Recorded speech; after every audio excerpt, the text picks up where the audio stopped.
Hello friends. Did you know that nearly 80% of those who watch my videos aren't subscribed? If you enjoy the content, I'd truly appreciate it if you hit that subscribe button. It helps a lot. Also, don't forget to leave a like and share your thoughts in the comments. Your interaction not only supports the channel's growth, but also helps these stories reach more people. Thank you all for being here. By the way, where are you watching from? Let me know in the comments. Texas State Trooper. Frank Morrison had heard every excuse, every sob story, and every desperate plea during his 15 years patrolling the scorching highways between Houston and Beaumont. The humidity hung in the air like a wet blanket even at 2 a.m., and the asphalt still radiated heat from the relentless August sun that had baked southeast Texas for another punishing day. But nothing in his experience had prepared him for the call that came through his radio at 2:47 a.m. on a Tuesday morning that would forever change how he viewed the seemingly innocent crime of telephone fraud. The dispatch came in as a welfare check at 1247 Pine Ridge Road in the small town of Dayton, Texas. Population 7,242. According to the fading welcome sign that greeted visitors with promises of friendly neighbors and small-town charm. The caller, a concerned neighbor named Dorothy Whitfield, reported that her 78-year-old neighbor hadn't been seen for 3 days, which was unusual for a woman who typically maintained a predictable routine of morning garden work and evening porch sitting that served as the informal neighborhood watch system. Frank knew Pine Ridge Road well. It was one of those streets that seemed frozen in the 1960s, where elderly residents had lived in the same modest houses for decades,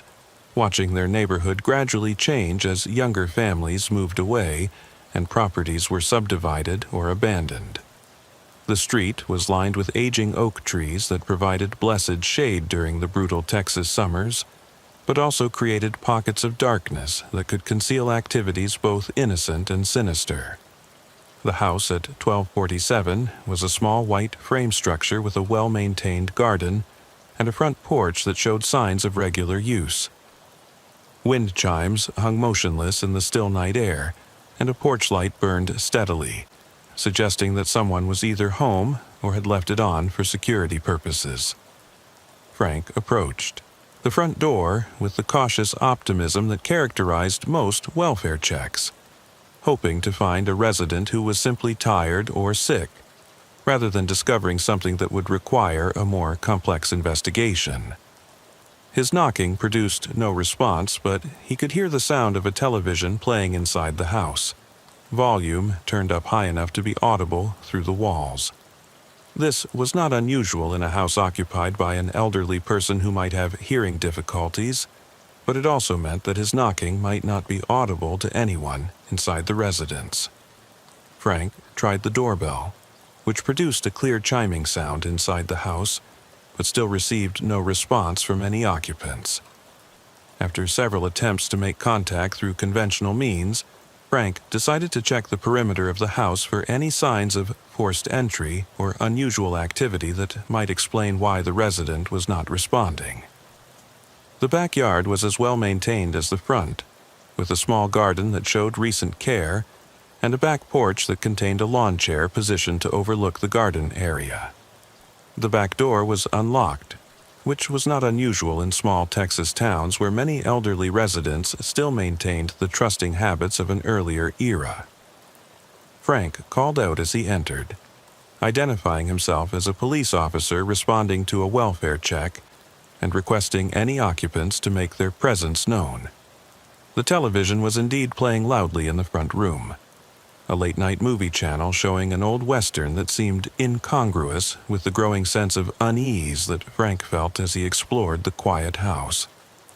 Helen Bradshaw, the resident, was found in her bedroom, sitting upright in a chair beside her bed with her telephone receiver held to her ear. At first glance, she appeared to be sleeping, but closer inspection revealed that she had been dead for several days.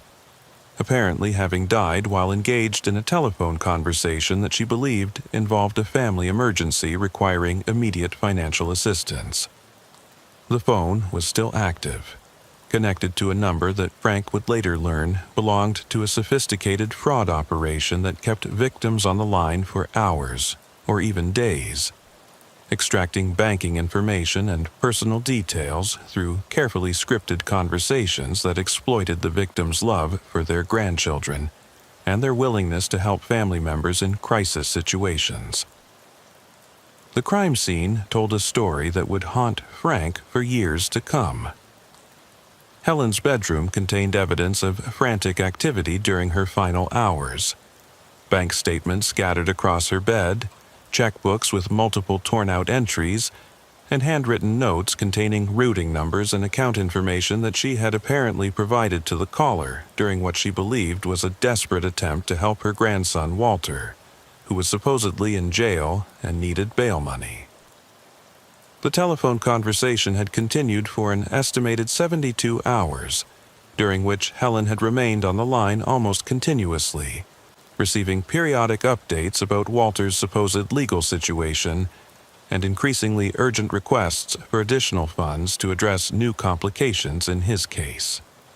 The scammers had used sophisticated psychological manipulation techniques to keep Helen engaged and compliant,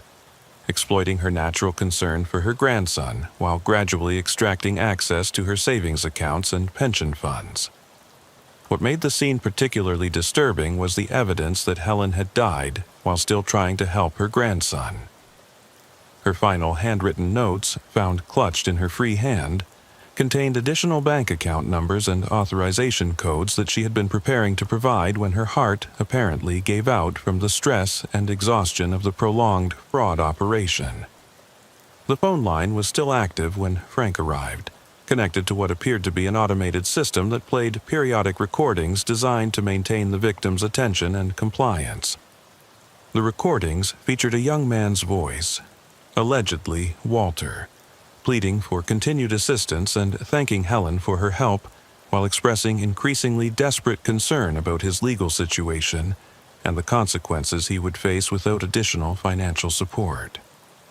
Frank's investigation into Helen's death revealed the sophisticated nature of modern telephone fraud operations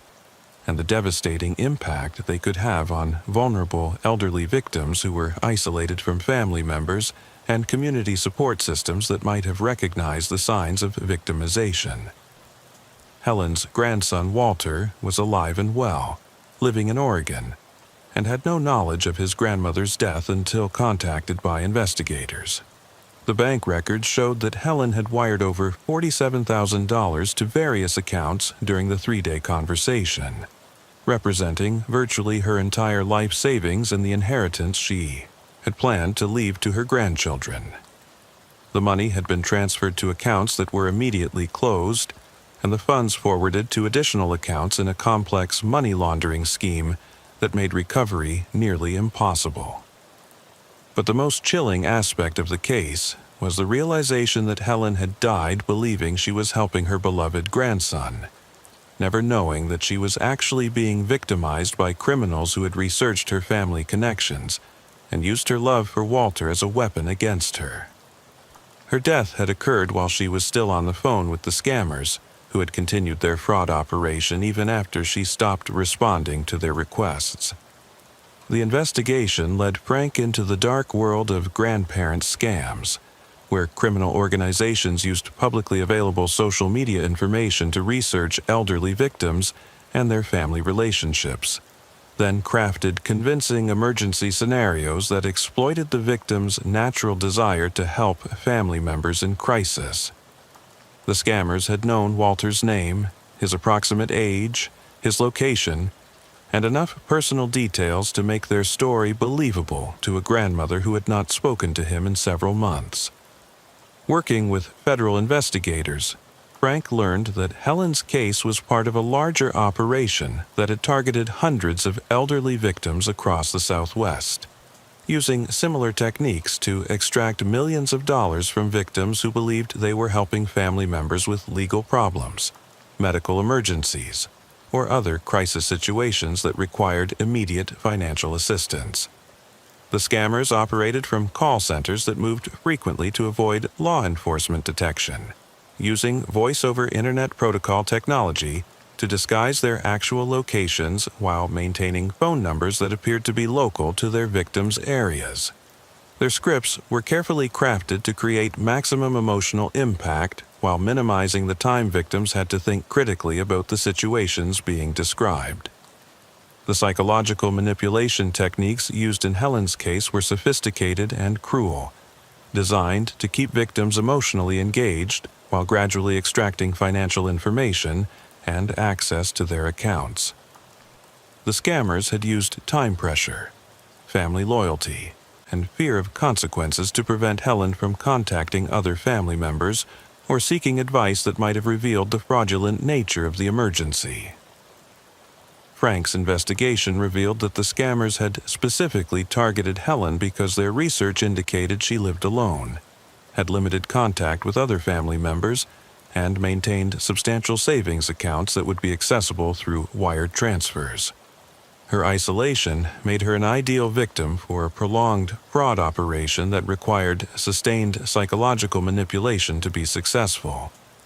The call center responsible for Helen's death was never located, despite extensive efforts by federal investigators who traced the phone calls through multiple countries and jurisdictions.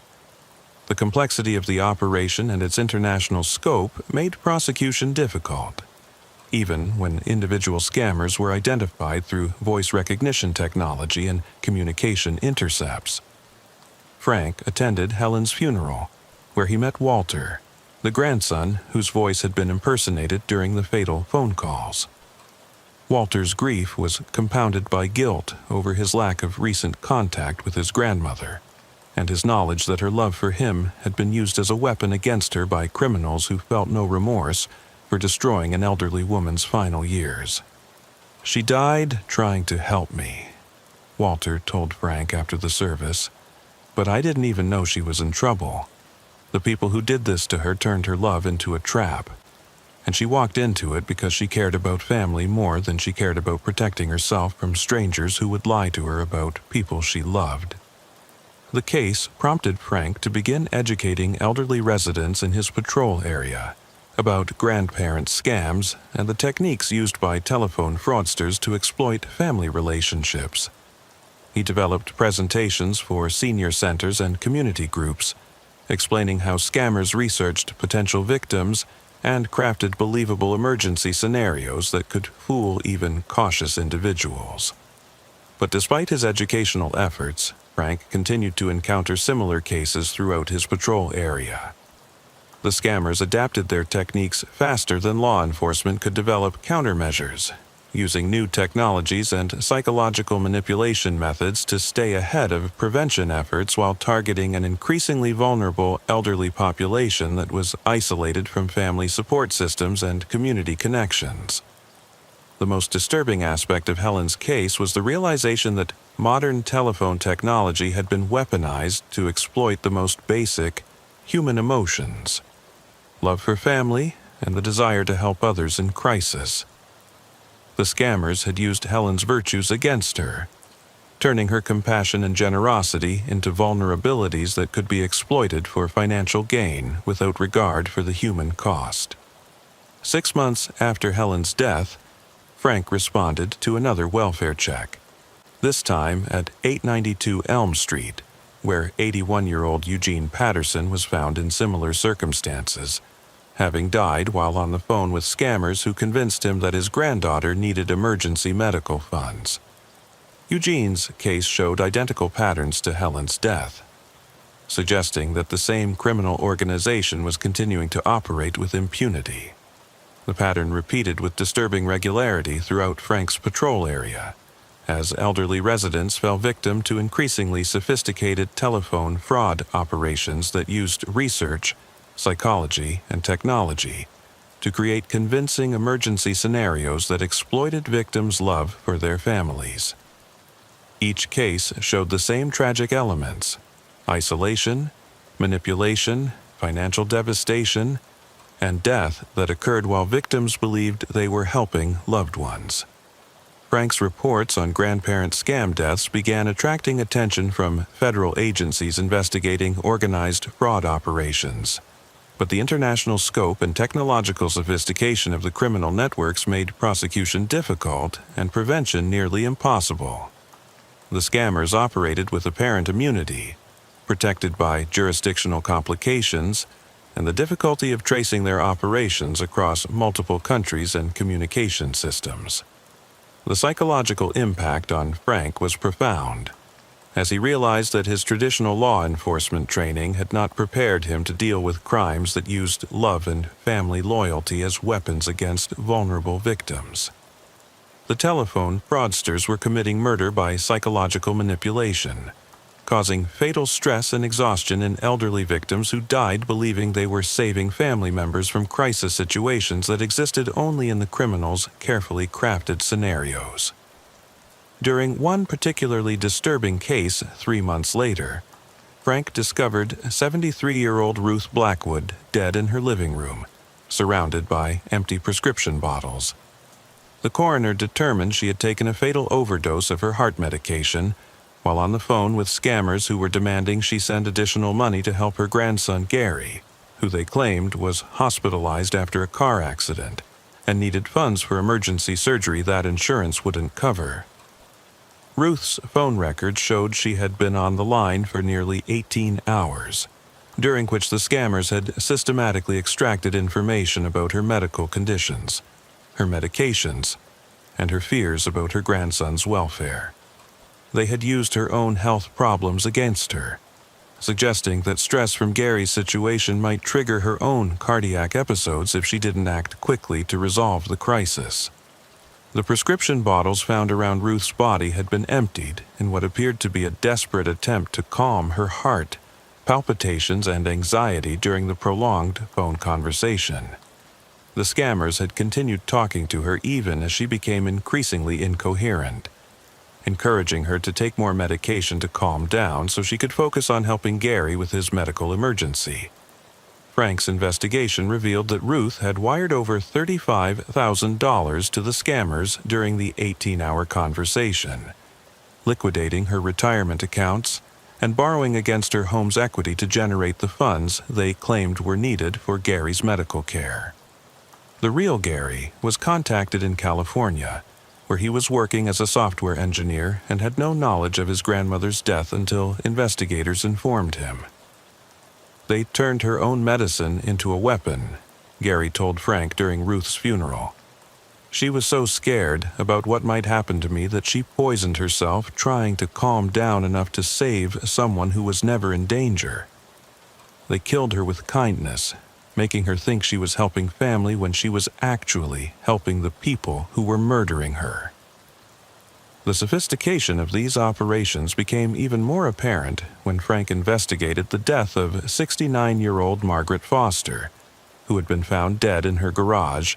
apparently having suffered carbon monoxide poisoning while sitting in her running car with her phone pressed to her ear.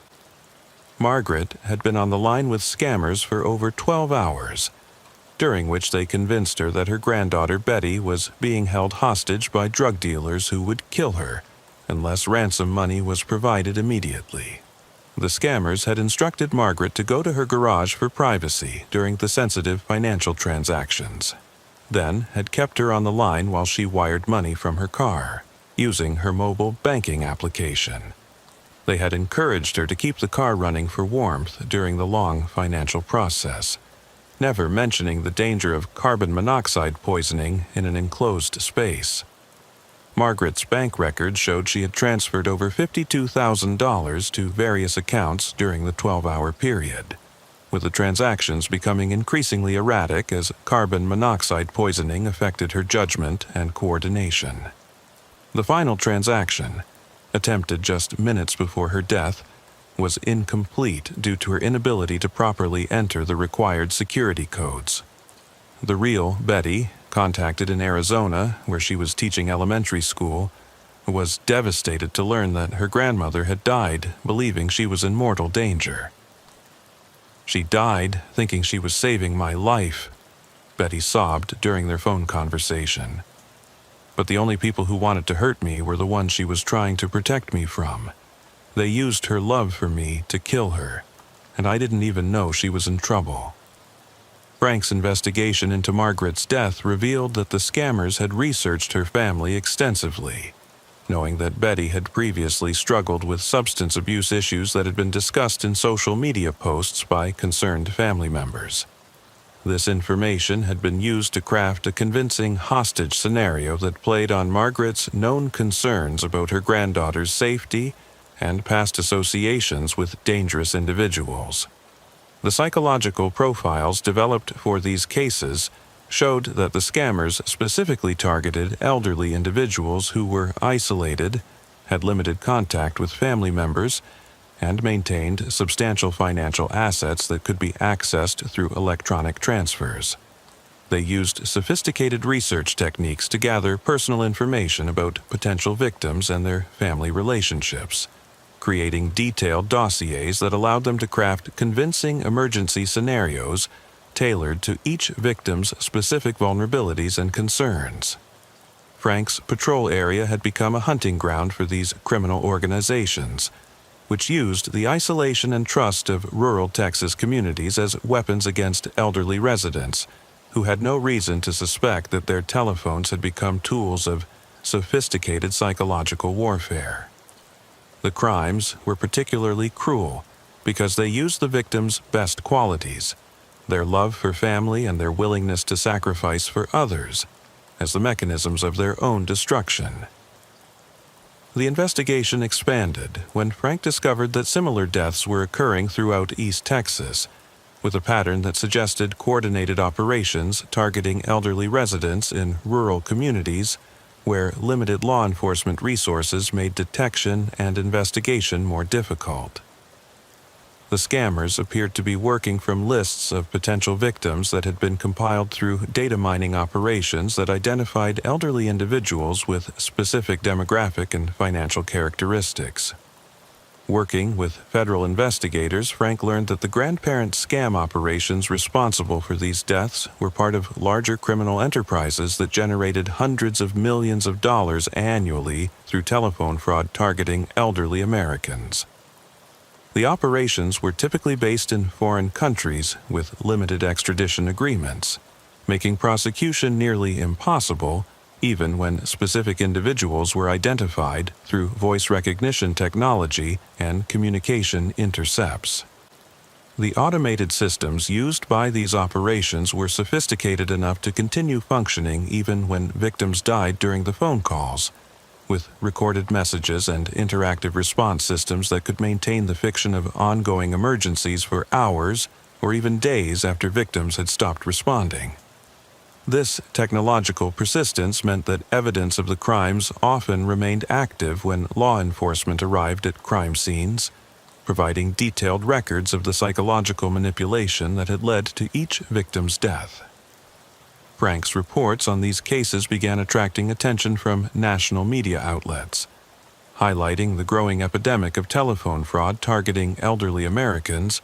and the inadequacy of existing law enforcement tools for addressing crimes that combined international operations, sophisticated technology,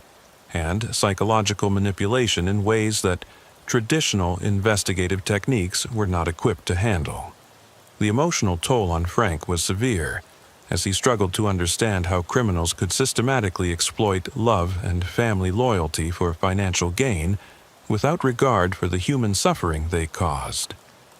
His sleep was often interrupted by nightmares about elderly victims dying alone, while strangers on the phone extracted their life savings through carefully crafted lies about family emergencies that existed only in the criminal's profit-driven imagination. Today, Pine Ridge Road in Dayton remains quiet, with many of Helen's neighbors having moved away or died of natural causes, leaving empty houses and overgrown gardens where elderly residents once maintained the informal community connections that might have protected them from sophisticated fraud operations. Frank continues to patrol the area, but the memory of Helen's death serves as a constant reminder of how modern criminal organizations can use technology and psychology to exploit the most fundamental human emotions. The house at 1247 Pine Ridge Road stands empty now, with Helen's garden slowly being reclaimed by weeds and her wind chimes hanging silent in the still Texas air. But sometimes, on quiet nights when Frank drives past the property, he reports that he can still hear the sound of a telephone ringing inside the dark house, as if the scammers are still trying to reach their victim, unaware that their psychological warfare finally succeeded in killing the woman whose only crime was loving her grandson enough to give everything she had to help him. The grandparent scam operation that killed Helen Bradshaw was never dismantled, according to federal investigators who continue to track similar fraud operations across the country. The criminals adapted their techniques and moved their operations, but they continue to target elderly victims with the same ruthless efficiency that characterized Helen's case, using love and family loyalty as weapons in a war against America's most vulnerable citizens. Frank's final report on Helen's death concluded with a warning that would prove prophetic. The telephone has become a weapon in the hands of criminals who understand human psychology better than most law enforcement officers understand criminal behavior. They are not just stealing money, they are stealing lives, using our own emotions against us in ways that traditional police work is not equipped to prevent or punish. The voice on Helen's phone when Frank found her body was still speaking, still requesting additional financial information, still playing recordings of the fake Walter, asking for more help. The system was so automated and persistent that it continued operating even after its victim had died, a technological horror that epitomized the inhuman efficiency of modern fraud operations that treat human suffering as a renewable resource to be exploited without limit or conscience. The investigation files on Helen Bradshaw's death remain open, though no arrests have been made, and no recovery of the stolen funds has been achieved. The case serves as a haunting reminder that in the digital age, the most dangerous predators are not those who break into homes or assault victims in dark alleys, but those who use telephone wires to reach into people's hearts and turn their deepest loves into instruments of their own destruction. Frank Morrison continues to patrol Southeast Texas, carrying with him the knowledge that somewhere, in some anonymous call center in some distant country, criminals are still making phone calls to elderly Americans, still pretending to be grandchildren in crisis, still using love as a weapon to destroy the people who care most about family. The phones keep ringing, the voices keep pleading, and the victims keep dying, one grandmother at a time. The heat shimmer rose from the asphalt of Farm Road 1696, like ghostly spirits dancing in the oppressive August sun, as Texas State Trooper Walter Jenkins received the call that would introduce him to a level of criminal sophistication that challenged everything he thought he knew about rural crime in the small farming communities scattered across the vast emptiness of West Texas.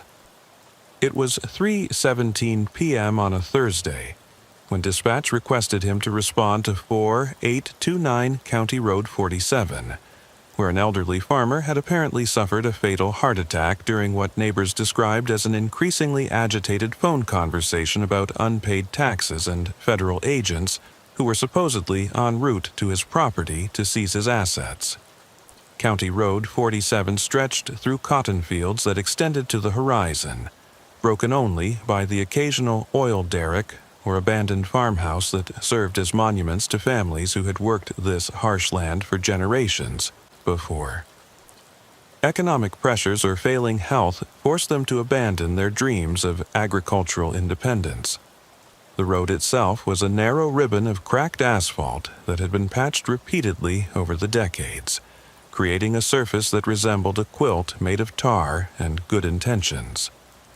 Earl Hartwell, 71 years old, had farmed this land for over 40 years, raising cotton, wheat, and cattle, on 847 acres that had been in his family for 3 generations. His property represented the kind of agricultural heritage that defined rural Texas, a working farm that supported not just his family, but also provided employment for seasonal workers and business for local equipment dealers, feed stores, and other agricultural service providers that formed the economic backbone of small farming communities. Walter found Earl's body in his kitchen, slumped over a table covered with tax documents, bank statements, and handwritten notes that detailed a complex federal tax investigation that had supposedly been ongoing for several months. The phone was still active, connected to what appeared to be an Internal Revenue Service office where agents were allegedly coordinating the immediate seizure of Earl's property to satisfy unpaid taxes that totaled over $187,000, including penalties and interest that had accumulated due to his failure to respond to previous notices. The crime scene told a story that would soon become depressingly familiar to Walter, as he investigated similar cases throughout his patrol area. Earl had been on the phone for over 6 hours, during which he had been subjected to increasingly aggressive demands for immediate payment of taxes that the caller claimed were overdue and subject to criminal penalties that could result in imprisonment and the complete forfeiture of his property, equipment, and livestock. Earl's handwritten notes revealed the psychological torture he had endured during the final hours of his life, as IRS impersonators used fear, intimidation, and time pressure to extract banking information and force immediate wire transfers to accounts that they claimed belonged to the federal government, but actually represented the latest innovation in tax-related fraud operations that targeted rural Americans who were isolated from the financial services and legal advice that might have helped them recognize the deception. The fake IRS agents had done their homework thoroughly, demonstrating detailed knowledge of Earl's property, his farming operation, his banking relationships, and even his family members' names and locations. This information had been gathered through public records, social media research, and what appeared to be sophisticated data mining operations that allowed the scammers to create convincing official scenarios that exploited victims' natural fear of federal tax authorities and their desire to resolve problems before they escalated into more serious legal consequences. The phone conversation had begun innocuously, with a caller identifying himself as Agent Donald Parker from the IRS Criminal Investigation Division, explaining that Earl's tax returns for the previous 3 years had been flagged for inconsistencies that suggested either deliberate tax evasion or the involvement of his accountant in a broader fraud scheme that was currently under federal investigation. The caller's knowledge of specific details from Earl's tax returns lent credibility to his claims and established the foundation for increasingly demanding requests for cooperation. Agent Parker had explained that Earl could avoid criminal prosecution and property seizure by immediately resolving the tax discrepancies through wire transfers to a special federal account that was monitored by the Treasury Department for compliance verification.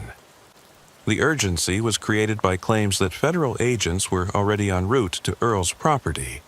and would arrive within hours to begin the asset forfeiture process unless the tax issues were resolved immediately through full payment and penalty assessments. Earl's bank records showed that he had wired $73,000 to various accounts during the 6-hour phone conversation, representing the majority of his operating capital and savings that he had planned to use for next year's planting season. The transfers had been made to accounts that were immediately closed after receiving the funds, which were then forwarded through a complex money laundering network that made recovery virtually impossible and prosecution extremely difficult due to the international scope of the operation. But the most chilling aspect of the case was the realization that Earl had died believing he was cooperating with federal agents to avoid criminal prosecution, never knowing that he was actually being victimized by criminals who had researched his tax situation and used his fear of government authority as a weapon against him. His heart attack had occurred while he was still on the phone with the scammers, who had continued their fraud operation even after he stopped responding to their increasingly urgent demands for additional payments. The investigation revealed that Earl's case was part of a sophisticated operation that combined elements of tax fraud, identity theft, and psychological manipulation to target rural Americans who were particularly vulnerable to official-sounding threats from supposed government agencies. The scammers had used Earl's legitimate concerns about tax compliance and his respect for federal authority to create a scenario that seemed both plausible and terrifying, forcing him to make increasingly desperate financial decisions under extreme time pressure. Walter's investigation into Earl's death led him into the complex world of IRS impersonation scams, where criminal organizations used publicly available tax information and sophisticated social engineering techniques to create convincing scenarios that exploited victims' fear of federal tax authorities. The scammers had accessed enough information about Earl's tax situation to make their claims seem legitimate, including details about his property assessments, previous tax filings, and banking relationships that would have been difficult for non-government entities to obtain through legal channels. Working with federal investigators, Walter learned that the IRS impersonation operation responsible for Earl's death was part of a larger criminal enterprise that had targeted hundreds of rural Americans across the Southwest, using similar techniques to extract millions of dollars from victims who believed they were avoiding criminal prosecution by cooperating with federal tax investigations. The operation was based in multiple countries and used sophisticated voice over Internet protocol technology to disguise the actual locations of the call centers. The psychological manipulation techniques used in Earl's case were specifically designed to exploit the fears and vulnerabilities of rural Americans who had limited experience with federal tax investigations, but maintained deep-seated respect for government authority. The scammers had used time pressure, fear of imprisonment, and threats of property seizure to prevent Earl from seeking advice from his accountant or attorney, who might have recognized the fraudulent nature of the demands being made. 3 weeks after Earl's death, Walter responded to another emergency call at 2156 Ranch Road 23, where 68-year-old Gary Middleton was found dead in his home office, having suffered a fatal stroke while arguing with IRS impersonators who were demanding immediate payment of back taxes allegedly owed on his cattle operation. Gary's case showed identical patterns to Earl's death, including the 6-hour phone conversation, the wire transfers to fraudulent government accounts, and the fatal medical event that occurred while the victim was still trying to comply with the scammers' demands. Gary's handwritten notes revealed that the fake IRS agents had claimed his cattle operation was under investigation for tax evasion and money laundering, with threats that his livestock would be immediately seized and his property confiscated unless he could prove his innocence by paying the back taxes and penalties that had allegedly accumulated over several years. The scammers had used Gary's legitimate concerns about agricultural tax compliance to create a scenario that seemed both urgent and unavoidable. The investigation into Gary's death revealed that the scammers had conducted extensive research into his business operations, including details about his cattle inventory, feed purchases, equipment financing, and seasonal income patterns that would have been available through agricultural databases and public records. This information had been used to create a convincing tax investigation scenario that exploited Gary's knowledge that cattle operations were indeed subject to complex federal tax regulations and frequent IRS scrutiny. Gary had wired over $89,000 to the scammers during the fatal phone conversation, liquidating business accounts and borrowing against his cattle inventory to generate the funds they claimed were needed to avoid criminal prosecution and property seizure. The transfers had been made to accounts that appeared to belong to the Treasury Department, but were actually controlled by the criminal organization responsible for the fraud operation. The pattern continued with disturbing regularity throughout Walter's patrol area, as rural residents fell victim to increasingly sophisticated IRS impersonation scams that used their respect for federal authority and their fear of government persecution to extract life savings and business capital through carefully orchestrated psychological manipulation. Each case showed the same tragic elements: isolation, intimidation, financial devastation, and death that occurred while victims believed they were cooperating with legitimate federal investigations. Walter's investigation into the death of 74-year-old Arthur Kowalski revealed the most sophisticated IRS impersonation operation he had yet encountered. Arthur had been contacted by scammers claiming to be from the IRS Criminal Investigation Division, who informed him that his name had appeared on a list of individuals involved in a tax evasion scheme connected to oil and gas investments that were being used to launder money for drug cartels operating along the Mexican border. The fake investigators had provided Arthur with what appeared to be official IRS documentation, including case numbers, agent identification codes, and detailed financial reports that seemed to connect his legitimate oil and gas investments to a broader criminal conspiracy. The documentation had been sophisticated enough to convince Arthur that he was indeed under federal investigation and needed to cooperate fully to avoid being prosecuted as a co-conspirator in the alleged money laundering operation. Arthur's phone records showed he had been in contact with the fake IRS agents for over 2 weeks, during which they had gradually increased the pressure for immediate financial cooperation while providing increasingly detailed information about the supposed criminal investigation. The scammers had used Arthur's legitimate oil and gas investments as the foundation for a complex narrative that portrayed him as an unwitting participant in a criminal conspiracy that could result in decades of imprisonment unless he could prove his innocence through full cooperation and immediate payment of back taxes and penalties. The final phone conversation had lasted over 8 hours, during which Arthur had been subjected to increasingly aggressive demands for wire transfers to accounts that the scammers claimed were monitored by federal agencies for compliance verification. Arthur had wired over $127,000 to the scammers during this conversation, representing the majority of his retirement savings and the proceeds from recent oil and gas royalty payments that he had planned to use for medical expenses and long-term care.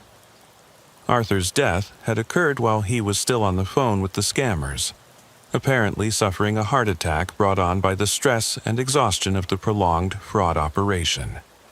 His body was found slumped over his desk, with the phone still active and connected to what appeared to be an automated system that continued playing recordings designed to maintain the victim's attention and compliance, even after he had stopped responding to the scammers' demands. The investigation into Arthur's case revealed that the scammers had used sophisticated data mining techniques to identify individuals with oil and gas investments that could serve as the foundation for convincing tax evasion scenarios. They had accessed public records, investment databases, and social media information to create detailed profiles of potential victims, then crafted personalized fraud scenarios that exploited each victim's specific financial situation and psychological vulnerabilities. Walter's investigation expanded when he discovered that similar IRS impersonation deaths were occurring throughout rural Texas, with a pattern that suggested coordinated operations targeting residents of farming and ranching communities where limited access to professional tax advice made victims more susceptible to official-sounding threats from supposed government agencies. The scammers appeared to be working from databases of rural Americans with substantial assets that could be accessed through electronic transfers. The sophistication of these operations became even more apparent when Walter investigated the death of 66-year-old Roger Watson, who had been found dead in his barn, having hanged himself after being convinced by IRS impersonators that he faced decades in federal prison for tax evasion unless he could generate over $200,000 in immediate payments to resolve his alleged tax debt. Roger's suicide note indicated that he believed death was preferable to the disgrace and imprisonment that the scammers had convinced him were inevitable consequences of his supposed tax violations. Roger's case revealed that the IRS impersonation operation had evolved beyond simple financial fraud to include psychological warfare tactics designed to drive victims to suicide rather than face the consequences of their alleged tax violations. The scammers had used Roger's pride in his family name and his fear of public disgrace to convince him that his tax problems would destroy his family's reputation and result in the loss of property that had been in his family for generations. The fake IRS agents had provided Roger with detailed scenarios describing how his arrest and prosecution would be covered by local media, how his property would be seized and sold at public auction, and how his family members would be investigated as potential co-conspirators in his tax evasion scheme. These psychological manipulation techniques had been designed to maximize Roger's despair and convince him that cooperation with the scammers was his only hope of protecting his family from the consequences of his supposed crimes. Roger had liquidated over $150,000 in assets during the weeks preceding his death, transferring the funds to accounts that the scammers claimed were monitored by federal agencies for tax compliance verification. But when the scammers demanded additional payments that exceeded Roger's ability to generate funds, they had shifted their tactics to psychological torture, convincing him that his failure to fully cooperate would result in even more severe consequences for his family members. The investigation into Roger's death revealed that the IRS impersonation operation was using suicide as a tool for eliminating witnesses who might eventually recognize the fraudulent nature of the tax investigations and report the crimes to law enforcement agencies. The scammers appeared to prefer victim deaths to the risk of prosecution that might result from survivors who realized they had been defrauded and sought legal recourse. Walter's reports on IRS impersonation deaths began attracting attention from federal agencies investigating organized fraud operations that specifically targeted rural Americans through their respect for government authority and their isolation from professional financial services that might have helped them recognize the fraudulent nature of the tax investigations. The international scope and technological sophistication of these criminal networks made prosecution difficult and prevention nearly impossible. Working with federal investigators, Walter learned that the IRS impersonation operations responsible for these deaths were part of larger criminal enterprises that generated hundreds of millions of dollars annually through telephone fraud targeting Americans who were vulnerable to official-sounding threats from supposed government agencies. The operations typically used sophisticated research techniques to identify potential victims with substantial assets and limited access to professional tax advice. The automated systems used by these operations were designed to maintain psychological pressure on victims for extended periods, using recorded messages and interactive response systems that could simulate ongoing federal investigations, even when the actual scammers were not actively monitoring the calls. This technological persistence meant that victims could be subjected to continuous psychological manipulation for days or weeks, without requiring constant human attention from the criminal operators.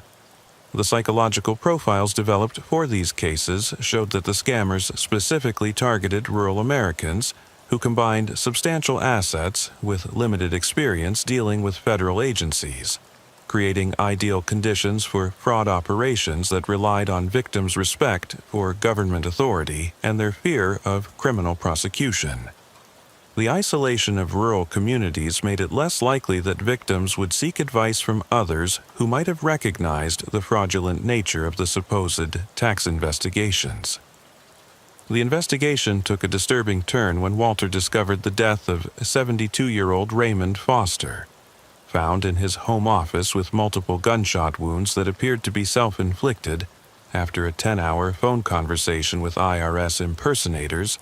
who had convinced him that federal agents were en route to arrest him for tax evasion and conspiracy charges that would result in life imprisonment. Raymond's suicide note indicated that he believed death was his only escape from the disgrace and prosecution that the scammers had convinced him were inevitable. Raymond's case revealed that the IRS impersonation operation had begun targeting victims with military backgrounds, using their respect for federal authority and their fear of dishonoring their service records to create particularly effective psychological manipulation scenarios. The fake IRS agents had claimed that Raymond's disability payments and veteran benefits were connected to a broader fraud scheme involving falsified military records and stolen government funds.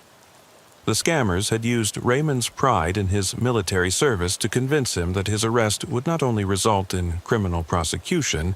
but would also bring shame to his unit and fellow veterans who had served with him during his deployment in Vietnam. They had threatened to publicize his supposed crimes in military publications and veteran organizations,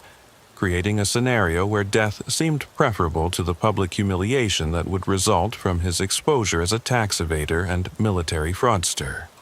Raymond had transferred over $93,000 to the scammers during the weeks preceding his death, liquidating retirement accounts and borrowing against his property to generate the funds they claimed were needed to resolve his tax debt before federal agents arrived to arrest him. The transfers had been made under increasingly urgent time pressure, with the scammers claiming that each delay increased the severity of the charges he would face and the likelihood that his military records would be permanently tarnished by his prosecution. The investigation into Raymond's death revealed that the scammers had accessed military personnel databases to identify veterans with substantial assets and disability payments that could serve as the foundation for convincing tax fraud scenarios. They had used publicly available information about military units, deployment histories, and veteran benefit programs to create detailed narratives that portrayed their victims as participants in complex fraud schemes involving government benefits and military contractor payments. The sophistication of the operation became even more apparent when Walter investigated the death of 69-year-old Donald Mitchell, who had been found in his pickup truck in a remote pasture, having died from carbon monoxide poisoning after connecting a hose from his exhaust pipe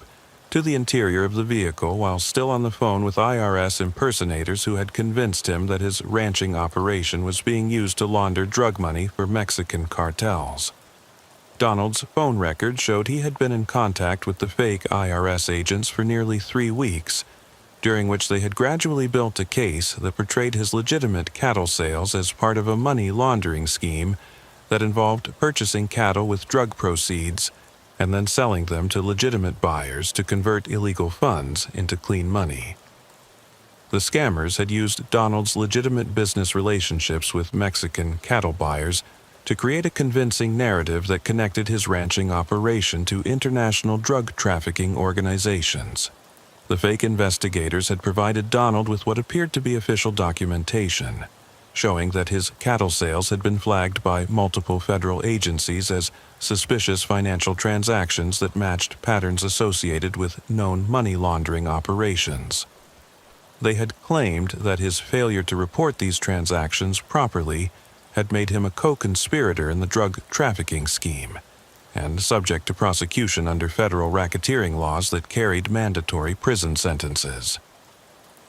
Donald had been convinced that his death would be less shameful for his family than the public exposure and criminal prosecution that the scammers had threatened would result from his involvement in the supposed money laundering operation.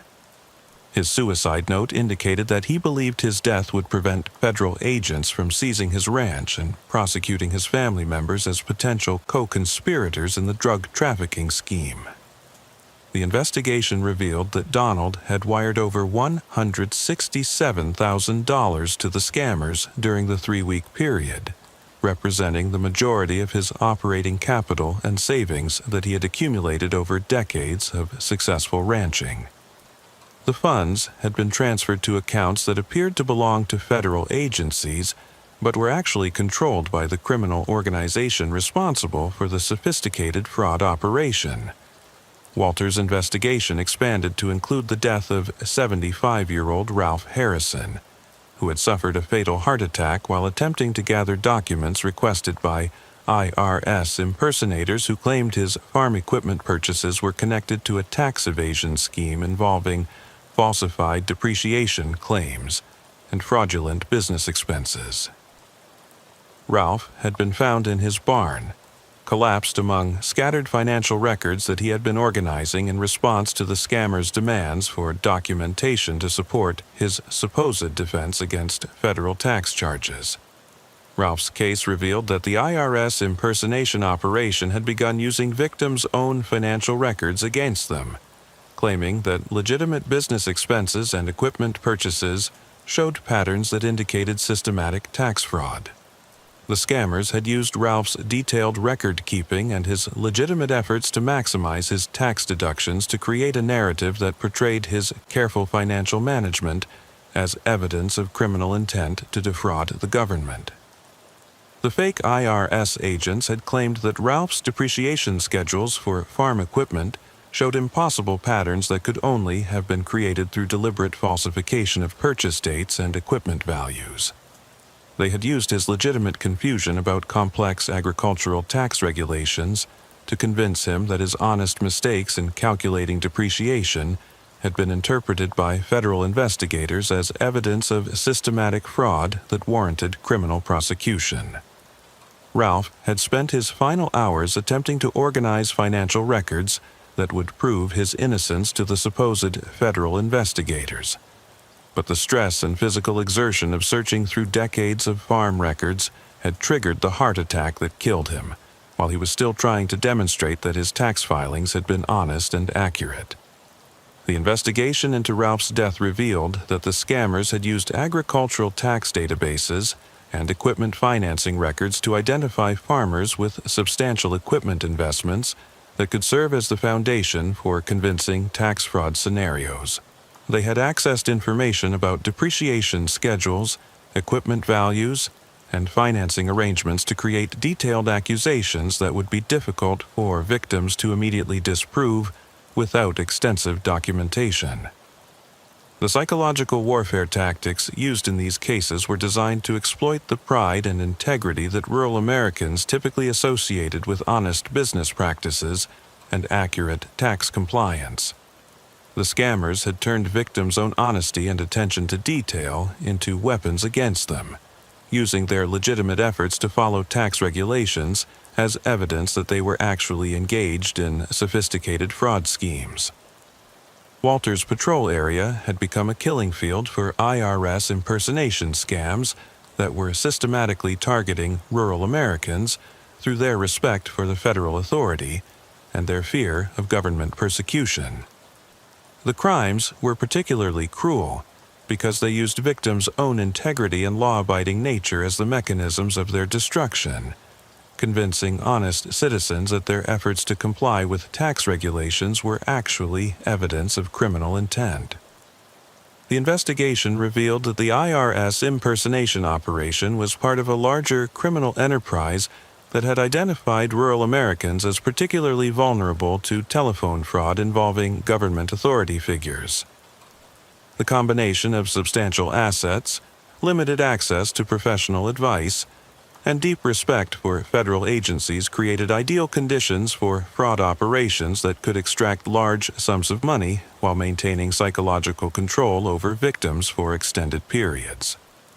Federal investigators working with Walter discovered that similar IRS impersonation deaths were occurring throughout rural America,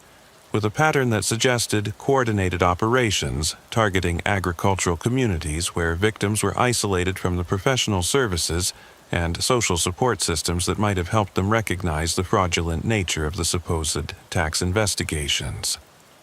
The technological sophistication of these operations was evident in their ability to maintain consistent narratives across multiple phone calls while accessing real-time information about victims' financial situations and tax obligations.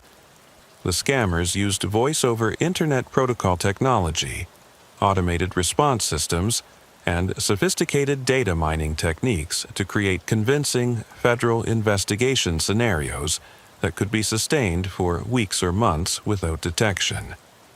The automation aspect of these operations was particularly disturbing, as Walter discovered when he found that many victims had died while still connected to systems that continued playing recordings of supposed federal agents making threats and demands even after the victims had stopped responding. The technological persistence of these systems meant that evidence of the psychological torture remained active when law enforcement arrived at crime scenes. Walter's reports on IRS impersonation deaths attracted the attention of congressional investigators who were examining the adequacy of federal responses to telephone fraud operations that specifically targeted rural Americans. The cases highlighted the vulnerability of agricultural communities to sophisticated fraud operations that exploited their isolation and their respect for government authority. The emotional toll on Walter was severe, as he struggled to understand how criminals could systematically exploit patriotism and respect for law enforcement to commit murder through psychological manipulation. His investigation had revealed that rural Americans' best qualities, their integrity, their respect for authority, and their commitment to following the law, had been weaponized against them by criminals who felt no remorse for destroying lives through carefully crafted lies about federal tax investigations. Today, the farms and ranches where these deaths occurred continue to operate under new ownership or have been abandoned entirely, their owners having died believing they were criminals who deserved punishment for tax violations that existed only in the imagination of telephone fraudsters. Walter continues to patrol rural West Texas, carrying with him the knowledge that somewhere, in anonymous call centers around the world, criminals are still making phone calls to rural Americans, still pretending to be federal agents investigating tax violations, still using respect for government authority as a weapon to destroy the people who care most about following the law. The investigation files on these IRS impersonation deaths remain open, though no arrests have been made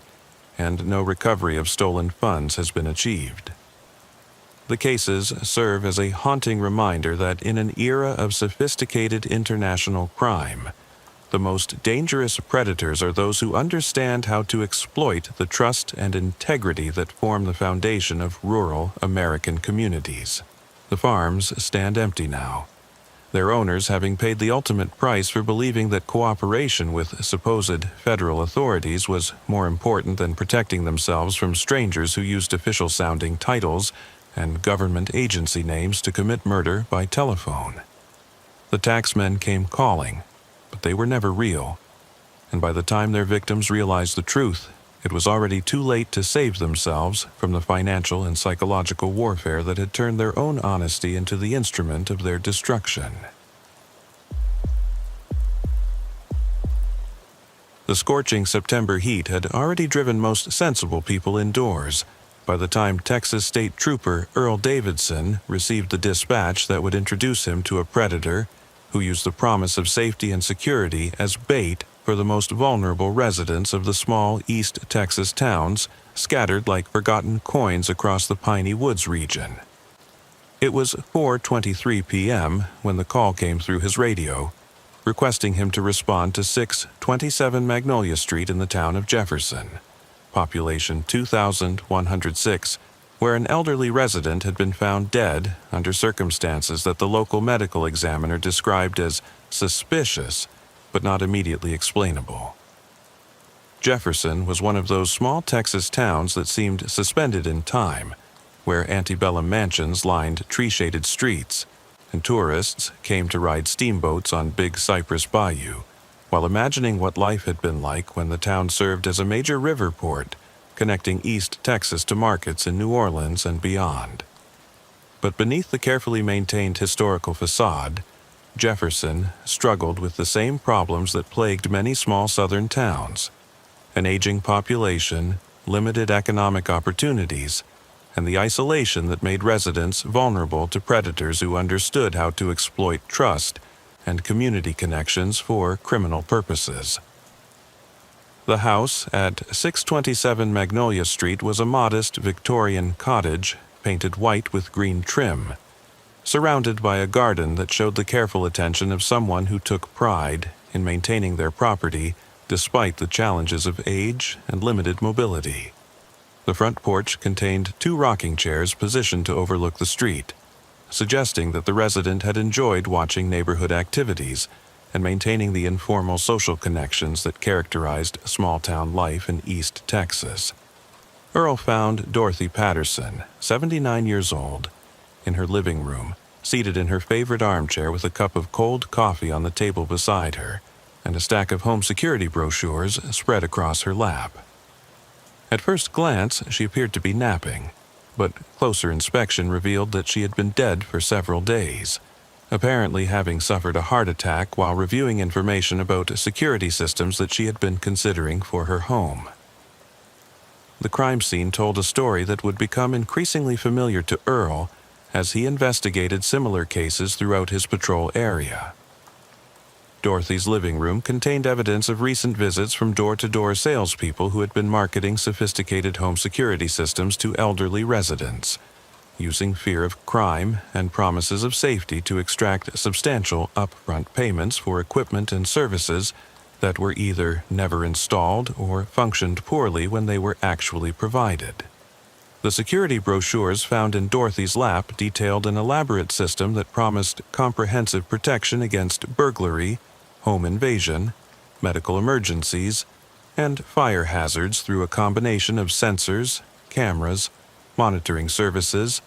and direct connections to local law enforcement and emergency medical services. The system was marketed as essential protection for elderly residents living alone, particularly those in neighborhoods where crime rates had allegedly increased dramatically in recent years. But what made Dorothy's case particularly disturbing was the evidence that she had been systematically terrorized by the security salespeople in the weeks preceding her death, subjected to increasingly frightening scenarios about crime trends in her neighborhood and her personal vulnerability as an elderly woman living alone in a house that lacked modern security features. The psychological manipulation had been designed to create maximum fear and urgency while preventing Dorothy from seeking advice from family members or community leaders who might have recognized the fraudulent nature of the security operation. Earl's investigation revealed that Dorothy had paid over $15,000 for a security system that was never properly installed. Despite multiple visits from technicians who claimed to be setting up the equipment and testing the various components of the comprehensive protection package she had purchased. The payments had been made through a combination of check, credit card, and cash transactions that had been structured to avoid triggering banking regulations designed to identify suspicious financial activity. The investigation led Earl into the dark world of door-to-door home security scams, where criminal organizations used sophisticated psychological manipulation techniques to target elderly residents who were isolated from family support systems and community connections that might have protected them from predatory sales practices. The scammers had researched Dorothy's living situation, her financial resources, and her family relationships to create a personalized fear campaign that exploited her specific vulnerabilities and concerns. Working with federal investigators, Earl learned that Dorothy's case was part of a larger operation that had been targeting elderly residents across East Texas, using similar techniques to extract hundreds of thousands of dollars from victims who believed they were purchasing protection from crime, but were actually being victimized by the very people who claimed to be keeping them safe. The operation involved multiple individuals who played different roles in the elaborate fraud scheme. The initial contact had been made by a man calling himself Donald Richardson, who claimed to be a security consultant conducting a neighborhood safety assessment for the local police department. Richardson had visited Dorothy's home wearing what appeared to be official identification and carrying professional-looking materials that detailed recent crime trends in her area including specific incidents that had allegedly occurred on her street or in her immediate neighborhood. Richardson's presentation had been designed to create maximum anxiety about Dorothy's personal safety, while establishing his credibility as someone who was working with law enforcement to address growing crime problems in the area. He had used actual crime statistics from other parts of East Texas to create a false impression that Dorothy's neighborhood was experiencing a dramatic increase in burglaries, home invasions, and attacks on elderly residents living alone. The second phase of the operation had involved a series of follow-up visits by technicians who claimed to be conducting security assessments and installing equipment that would provide comprehensive protection against the various threats that Richardson had identified. These individuals had used Dorothy's growing fear and her trust in Richardson's authority to gain regular access to her home, while gradually increasing the complexity and cost of the security system they claimed was necessary for her protection. The psychological manipulation techniques used in Dorothy's case were sophisticated and cruel, designed to create a state of constant anxiety and dependence on the security salespeople who positioned themselves as Dorothy's only reliable source of protection against the dangers they had convinced her were lurking in her previously safe neighborhood. The scammers had used her isolation and her natural concerns about aging in place to create a scenario where purchasing their security system seemed like the only rational response to an increasingly dangerous situation. Earl's investigation revealed that the door-to-door security scam operation had been active in East Texas for over 2 years, targeting elderly residents in small towns where limited law enforcement resources made detection and investigation more difficult. The scammers had developed detailed profiles of potential victims, using public records, social media information, and community observations to identify individuals who were particularly vulnerable to fear-based sales techniques. The operation had been structured to avoid detection by law enforcement agencies that might investigate individual cases, but would be less likely to recognize patterns that extended across multiple jurisdictions and involved sophisticated coordination between different team members who played specific roles in the elaborate fraud scheme. The scammers had used legitimate security equipment and professional-looking documentation to create an appearance of legitimacy that could withstand casual scrutiny from victims or their family members. 2 weeks after Dorothy's death, Earl responded to another emergency call at 1534 Pine Street, where 82-year-old Arthur Kowalski had been found dead in his kitchen, having suffered a fatal stroke while attempting to gather additional funds requested by security salespeople who claimed that recent break-ins in his neighborhood required immediate upgrades to the system they had previously installed in his home.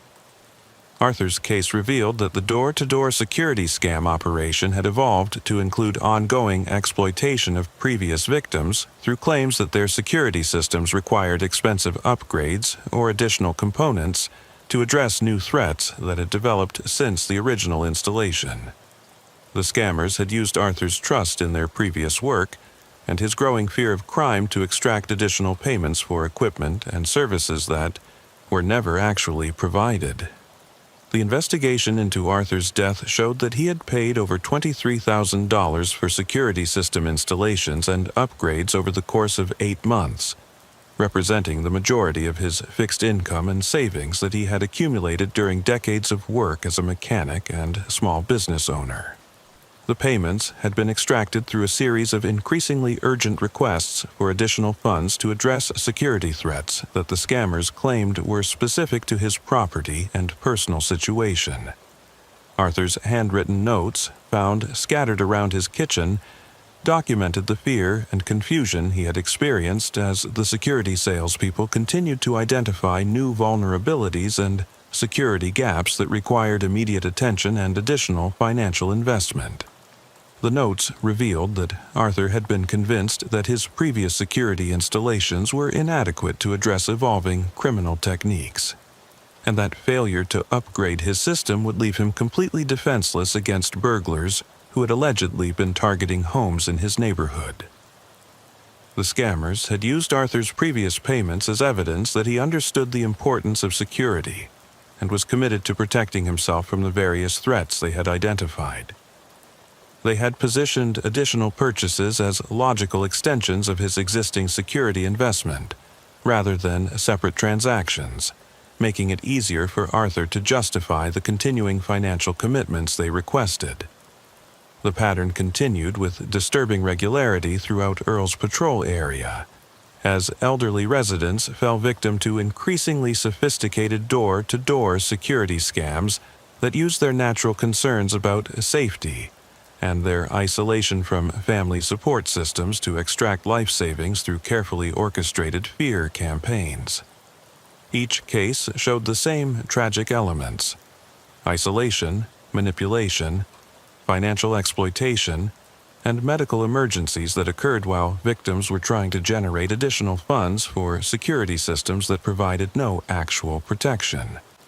Earl's investigation into the death of 73-year-old Gary Morrison revealed the most sophisticated door-to-door security operation he had yet encountered.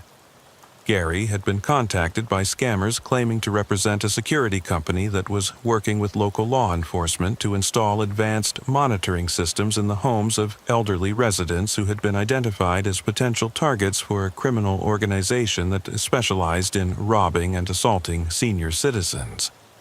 The fake security representatives had provided Gary with what appeared to be official law enforcement documentation,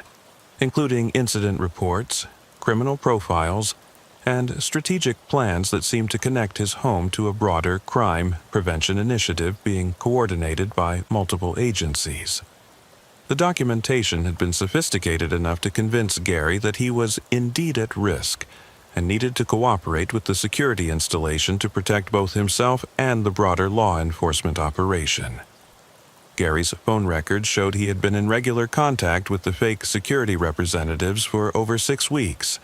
during which they had gradually increased the complexity and cost of the security system while providing detailed updates about the criminal organization that was allegedly targeting elderly residents in his area.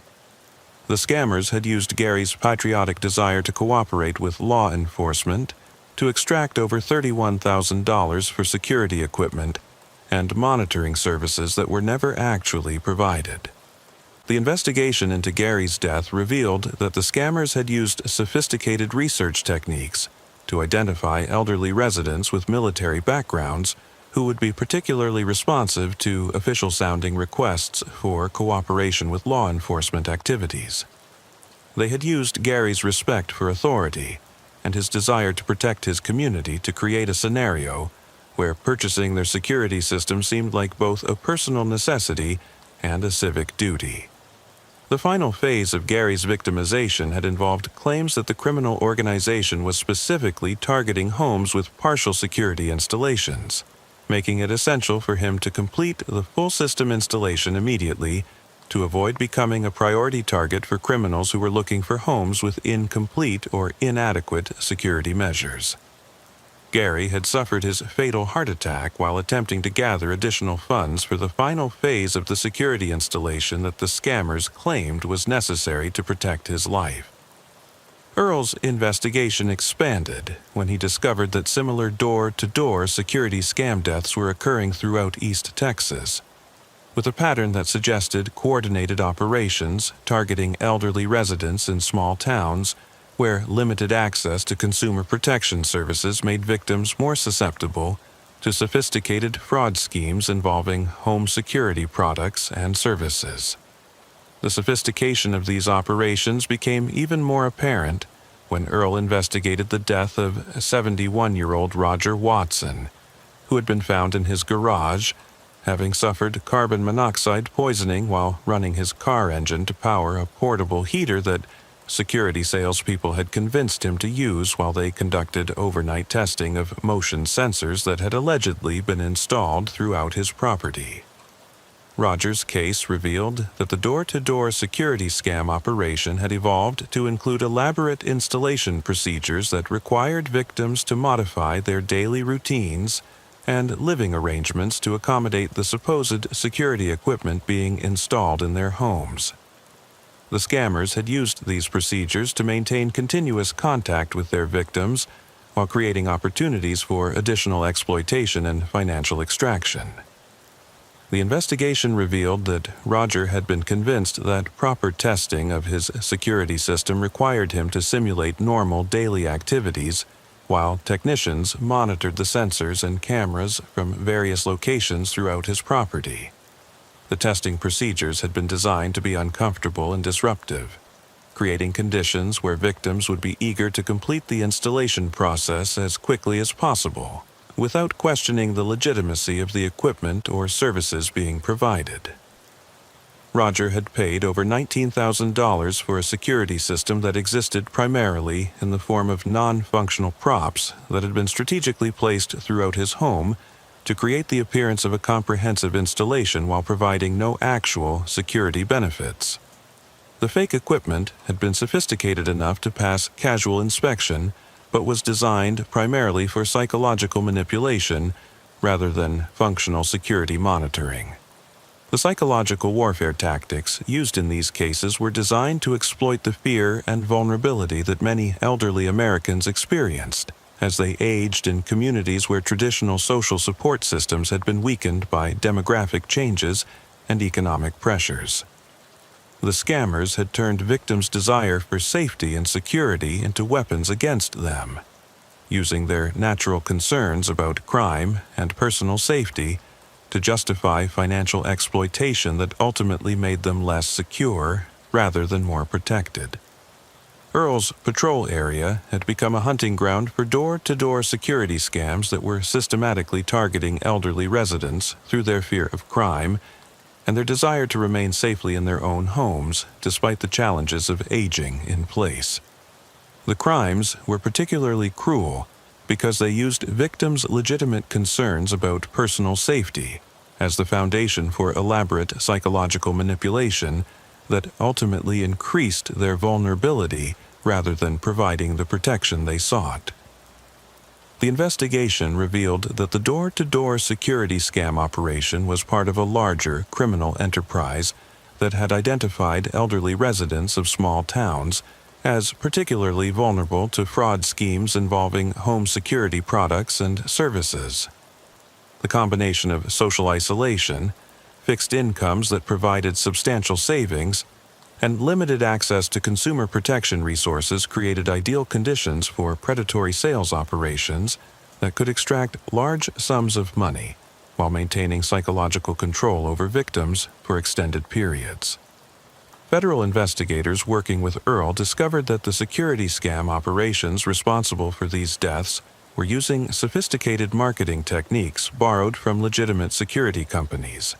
including professional-looking brochures, official-sounding company names, and realistic equipment demonstrations that could fool even cautious consumers who were trying to make informed decisions about home security investments.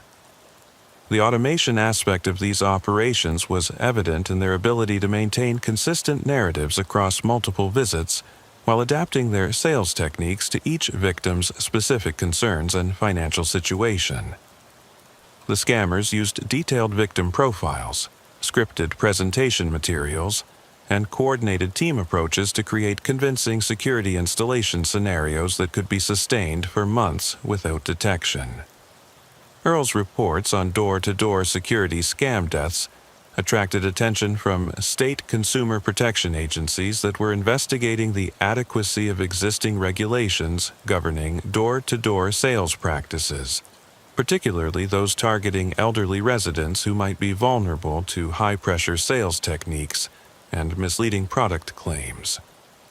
The emotional toll on Earl was severe,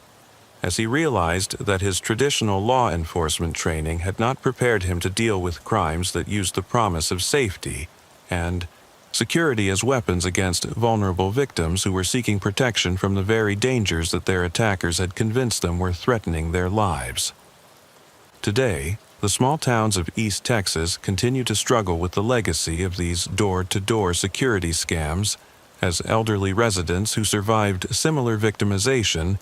remain fearful of legitimate security companies while being hesitant to invest in actual security measures that might provide real protection against crime.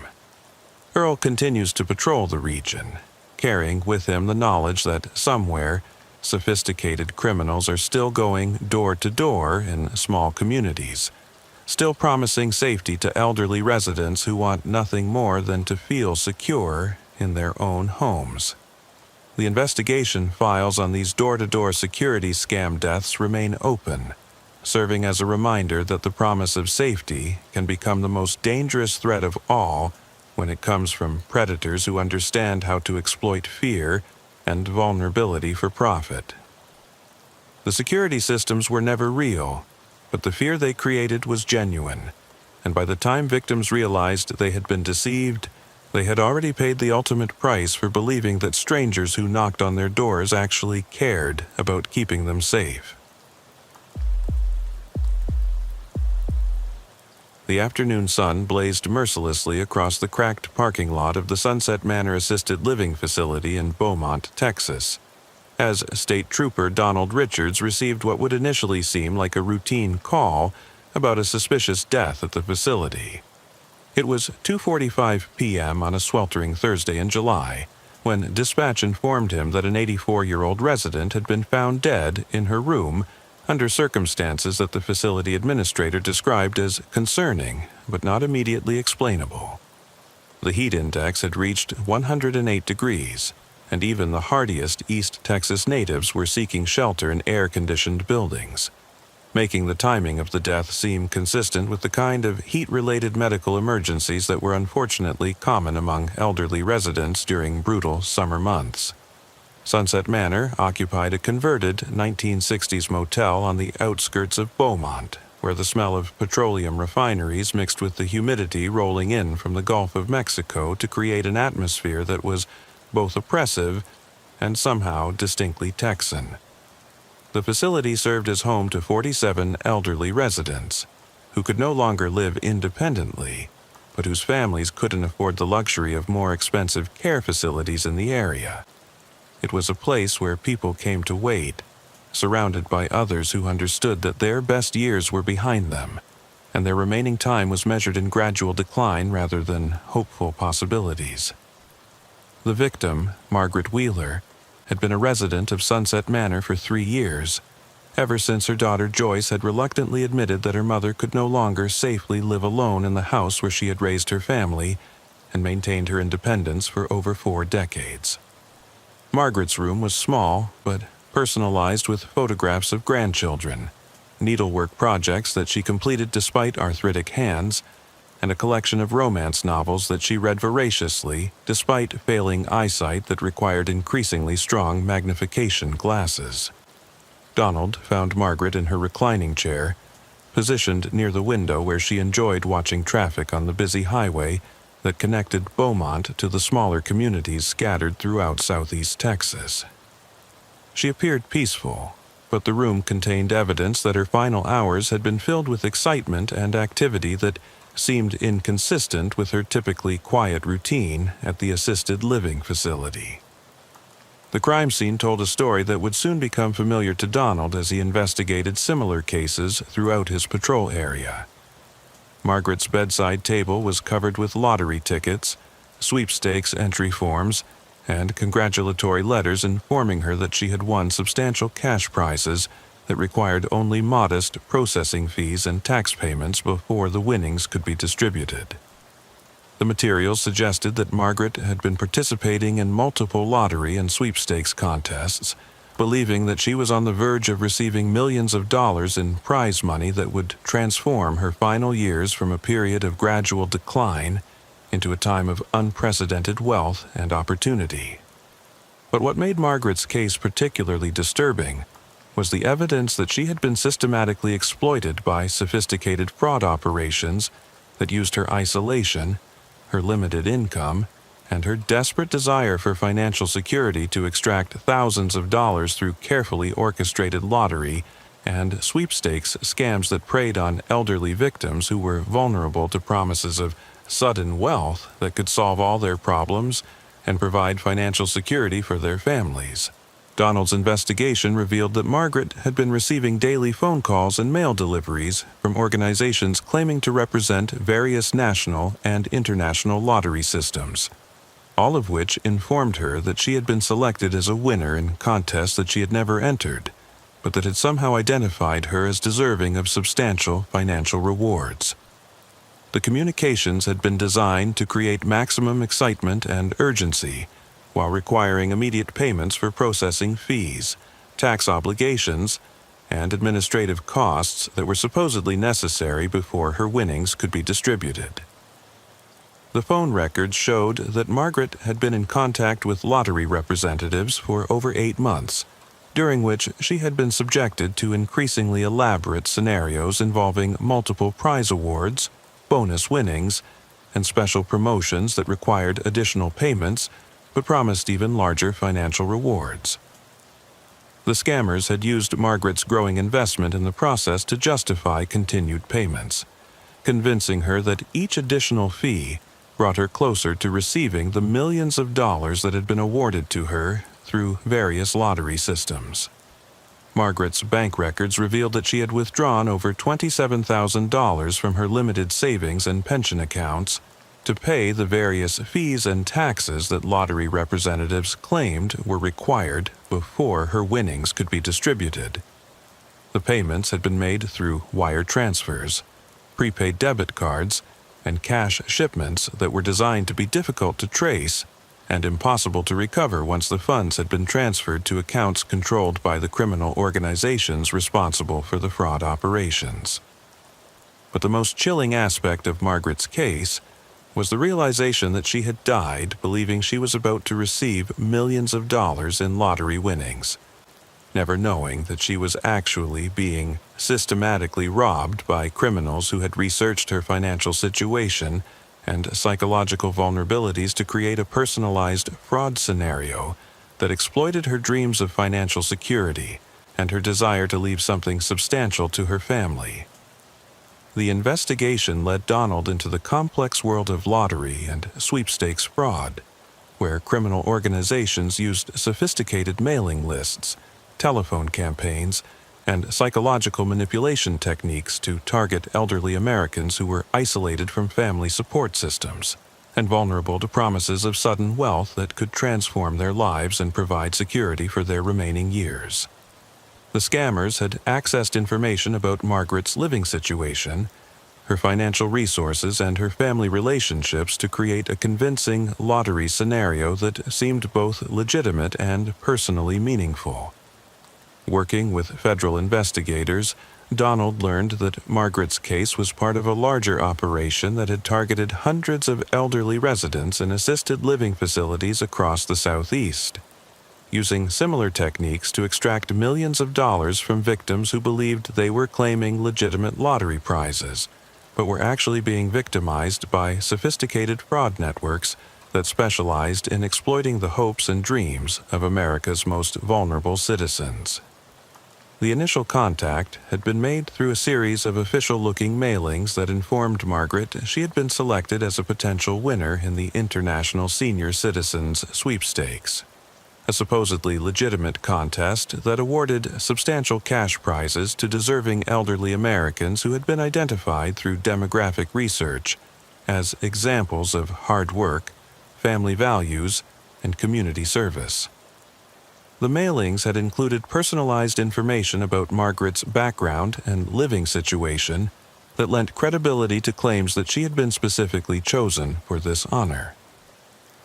The psychological manipulation techniques used in Margaret's case were designed to create a sense of excitement and anticipation while gradually increasing her financial commitment to the prize-claiming process. The scammers had used her isolation and her limited social interactions to position themselves as the primary source of good news and positive experiences in her daily life, creating a psychological dependence that made it difficult for her to question the legitimacy of their claims. The lottery representatives had called Margaret daily, providing updates on the status of her various prize awards while requesting additional payments for processing fees, insurance requirements, and tax obligations that were supposedly required by federal regulations governing large cash prize distributions. The calls had been timed to coincide with periods when Margaret was most likely to be alone and receptive to extended conversations with friendly strangers who seemed genuinely interested in her welfare and excited about her good fortune. 3 weeks after Margaret's death, Donald responded to another emergency call at Pinewood Assisted Living, where 79-year-old Betty Henderson had been found dead in her bathroom, having apparently suffered a heart attack while gathering jewelry and personal valuables that lottery representatives had instructed her to photograph and catalog as part of the prize verification process required before her winnings could be distributed. Betty's case revealed that the lottery fraud operation had evolved to include elaborate verification procedures that required victims to document their personal assets and provide detailed financial information that was supposedly needed to ensure their prize winnings would be distributed in compliance with federal tax regulations and money laundering prevention requirements. The verification process had been designed to extract additional information about victims' financial resources while creating opportunities for identity theft and additional fraud. The investigation into Betty's death showed that she had been convinced that her lottery winnings were being held up by federal agencies that required proof of her identity and financial status before approving the distribution of her prize money. The scammers had used Betty's respect for federal authority and her desire to comply with all legal requirements to justify increasingly intrusive requests for personal and financial information. Betty's room contained extensive documentation of her efforts to meet the verification requirements that lottery representatives had described as essential for receiving her prize money. She had photographed her jewelry, documented her bank account balances, provided copies of her Social Security card and birth certificate, and even created detailed inventories of her personal possessions that the scammers claimed were needed to establish her eligibility for the maximum prize awards. The scammers had used Betty's compliance with previous verification requests to justify increasingly demanding requirements that kept her engaged in the fraud operation while extracting personal information that could be used for identity theft and additional financial exploitation. Each completed verification step had been praised as evidence of Betty's dedication to following proper procedures, while new requirements were introduced as unfortunate but necessary bureaucratic obstacles that had to be overcome before her prize money could be released. Betty had paid over $34,000 in various fees and taxes during the months preceding her death, liquidating retirement accounts and borrowing against her personal possessions to generate the funds that lottery representatives claimed were required before her winnings could be distributed. The payments had been structured to avoid triggering banking regulations designed to identify suspicious financial activity, with the scammers providing specific instructions about how to make transfers in amounts and patterns that would appear routine to banking security systems. The pattern continued with horrifying regularity throughout Donald's patrol area, as elderly residents of assisted living facilities fell victim to increasingly sophisticated lottery and sweepstakes fraud operations that used their isolation, their limited incomes, and their dreams of financial security to extract life savings through carefully orchestrated campaigns that promised wealth but delivered only exploitation and death. Donald's investigation into the death of 77-year-old Raymond Foster revealed the most elaborate lottery fraud operation he had yet encountered. Raymond had been contacted by representatives of what they claimed was the International Heritage Foundation, a supposedly legitimate organization that awarded substantial cash prizes to elderly Americans who had been identified as deserving recipients based on their lifetime contributions to their communities and their demonstrated need for financial assistance. The Heritage Foundation representatives had provided Raymond with detailed documentation about his selection process, including evaluation reports that praised his work history, his military service during the Korean War, and his volunteer activities at local churches and community organizations. The documentation had been sophisticated enough to convince Raymond that he had indeed been carefully evaluated and selected for recognition through a legitimate awards program. Raymond's phone records showed that he had been in contact with Foundation representatives for over 10 months,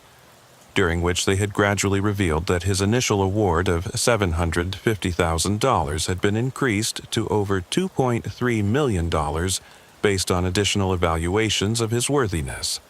and the Foundation's desire to provide maximum assistance to deserving recipients who had demonstrated exceptional character and community service throughout their lives. The investigation revealed that Raymond had paid over $43,000 in processing fees, charitable donations, and tax payments that Foundation representatives claimed were required before his award could be distributed. The payments had been justified as proof of his commitment to using his winnings responsibly, and his willingness to contribute to charitable causes that supported other deserving elderly Americans who needed financial assistance. Raymond's final payment had been requested as an emergency processing fee needed to resolve last-minute complications that had developed when federal agencies required additional verification of his charitable intentions before approving the final distribution of his award money. He had suffered his fatal heart attack while attempting to gather the requested funds from his remaining savings and personal possessions. The psychological manipulation techniques used in Raymond's case were particularly cruel, as the scammers had exploited his pride in his military service and his genuine desire to help other elderly Americans who were struggling with financial insecurity. They had positioned his lottery winnings as recognition for his lifetime of service, while requiring him to demonstrate his worthiness through increasingly substantial financial contributions to their supposed charitable activities. The investigation expanded when Donald discovered that similar lottery fraud deaths were occurring at assisted living facilities throughout Southeast Texas, with a pattern that suggested coordinated operations targeting elderly residents who were isolated from family support systems and vulnerable to promises of financial security that could transform their remaining years from a period of gradual decline into a time of unprecedented wealth and opportunity. The sophistication of these operations became even more apparent when Donald investigated the death of 81-year-old Ruth Martinez, who had been found in her room surrounded by shipping boxes that she had been preparing to send to lottery headquarters as part of what representatives had described as the final step in claiming her prize winnings of over $1.8 million. Ruth's case revealed that the lottery fraud operation had evolved to include elaborate prize-claiming procedures that required victims to ship personal possessions, valuable items, and cash payments to various addresses that the scammers claimed were processing centers for major lottery organizations. The shipping requirements had been justified as security measures designed to prevent fraud and ensure that prize winnings were distributed only to legitimate winners who could prove their identity and commitment to following proper procedures. The boxes in Ruth's room contained jewelry, family heirlooms, and personal valuables that she had been instructed to ship to lottery headquarters as collateral for her prize winnings, with promises that the items would be returned along with her cash awards once the final verification process had been completed. Ruth had also prepared envelopes containing thousands of dollars in cash that representatives had claimed were needed for final processing fees and international shipping costs.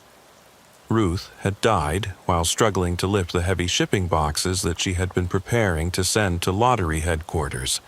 apparently suffering a heart attack brought on by the physical exertion and emotional stress of completing what she believed were the final requirements for claiming her prize money. Her body was found beside the boxes, with shipping labels addressed to locations that investigations later revealed were mail forwarding services used by the criminal organization to collect items from their victims. The investigation revealed that Ruth had been convinced that her prize winnings were being held at secure facilities that required her to prove her identity and financial responsibility through the shipping of valuable collateral that would be returned once her eligibility had been verified. The scammers had used Ruth's limited understanding of financial security procedures to create a scenario where shipping her most valuable possessions seemed like a logical requirement for claiming her lottery prize. The cruelty of Ruth's victimization was evident in the fact that she had packed family heirlooms and irreplaceable mementos that represented her most treasured connections to deceased family members and happier times in her life.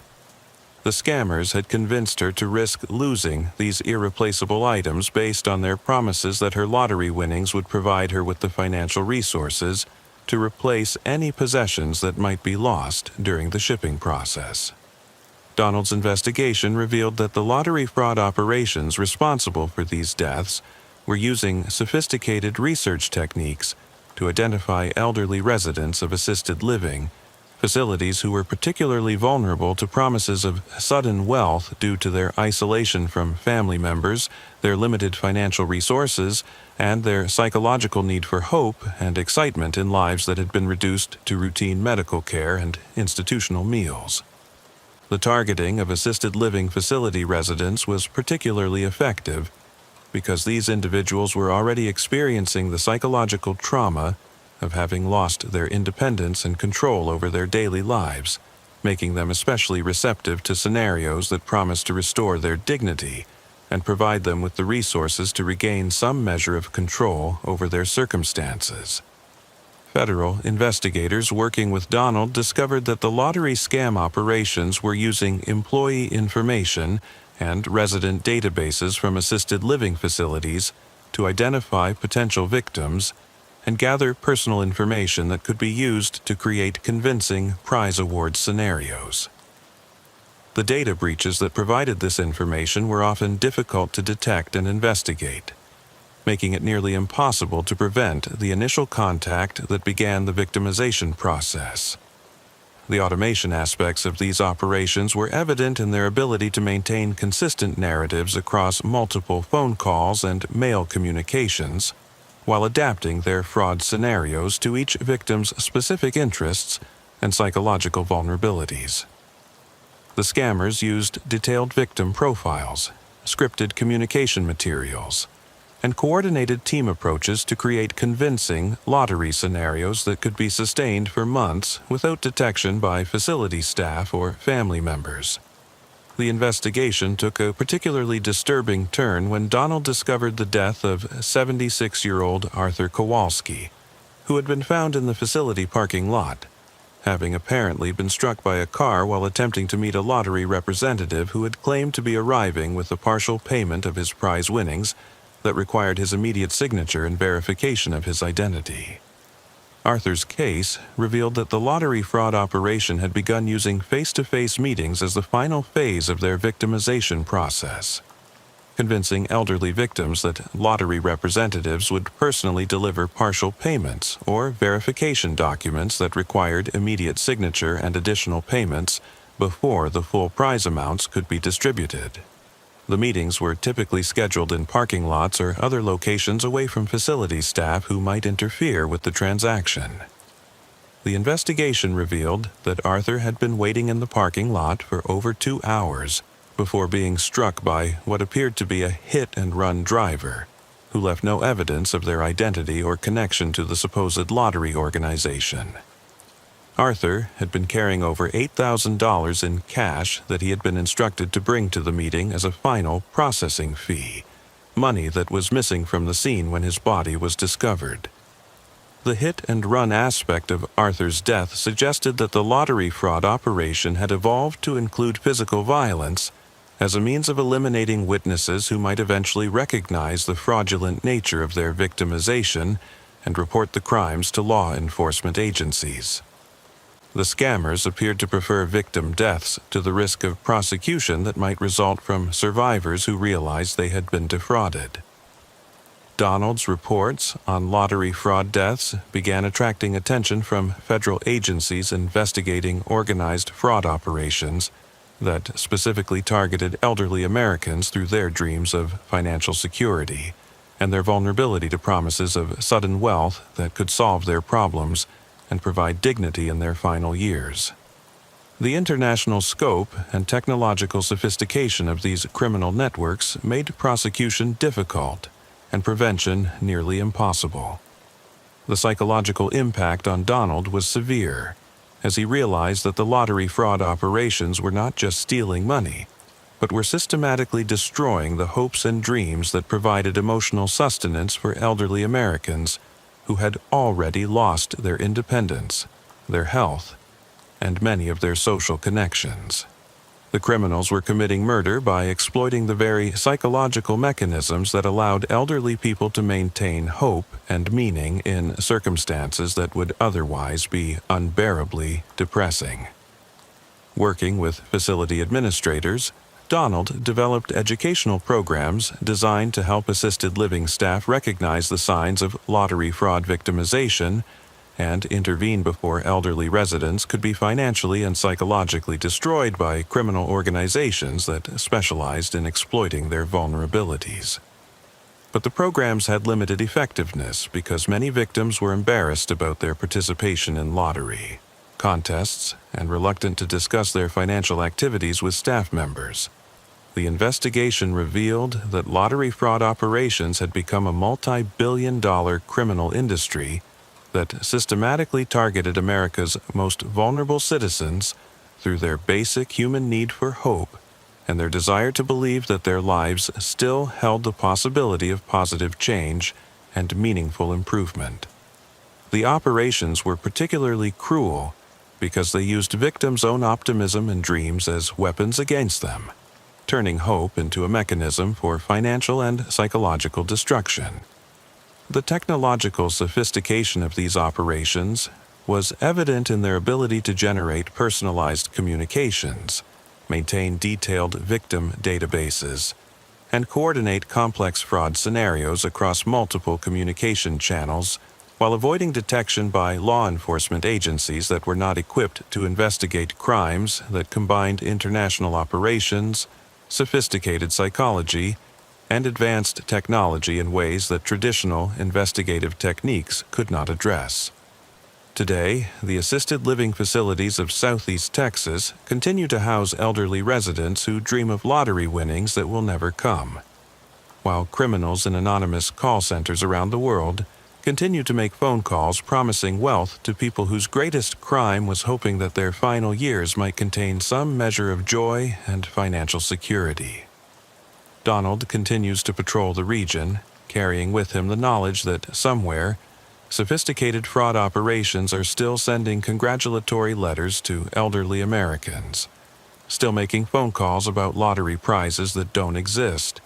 still using hope as a weapon to destroy the people who most desperately need something to hope for. The investigation files remain open, though no arrests have been made, and no recovery of stolen funds has been achieved. The cases serve as a haunting reminder that in a world where criminals understand human psychology better than most people understand criminal behavior, the promise of dreams coming true can become the most dangerous threat of all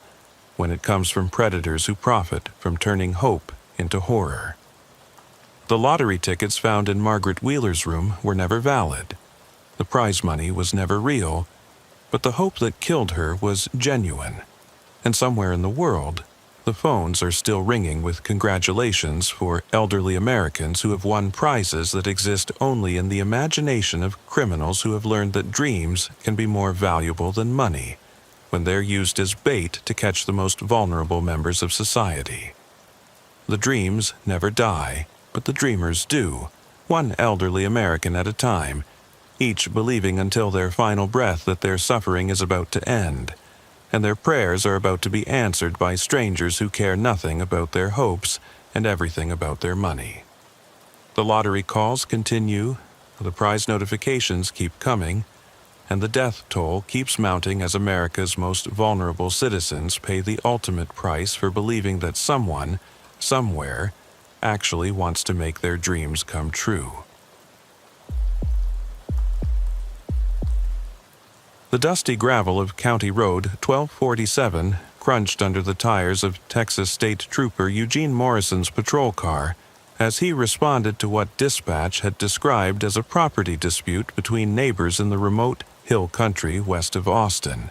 where limestone bluffs rose from cedar-choked valleys, and the distance between houses could be measured in miles rather than city blocks. It was 6:34 p.m. on a scorching September evening when the call came through, requesting law enforcement assistance for what the caller described as an escalating boundary dispute that had turned threatening and potentially violent. The hill country of central Texas was a region where property lines mattered more than municipal ordinances, where families had maintained the same ranching operations for generations, and where disputes over water rights, mineral rights, and boundary markers could simmer for decades before exploding into violence that reflected the fierce independence and stubborn pride that characterized rural Texans who had built their lives on land that their ancestors had fought to claim and defend. Property at 14,847 County Road, 1,247 belonged to Ralph Brennan, a 67-year-old retired petroleum engineer who had purchased 247 acres of rugged hill country terrain 5 years earlier, with plans to establish a small cattle operation that would provide him with meaningful work during his retirement years and allow him to fulfill his lifelong dream of becoming a genuine Texas rancher, rather than just someone who worked in the oil business that had dominated the state's economy for over a century. Eugene found Ralph's property easily identifiable by the new metal gate and cattle guard that marked the entrance to his ranch, along with professionally installed fencing that ran along the county road frontage and disappeared into the cedar breaks and limestone outcroppings that characterized the challenging terrain of this part of the hill country. The property showed signs of recent development,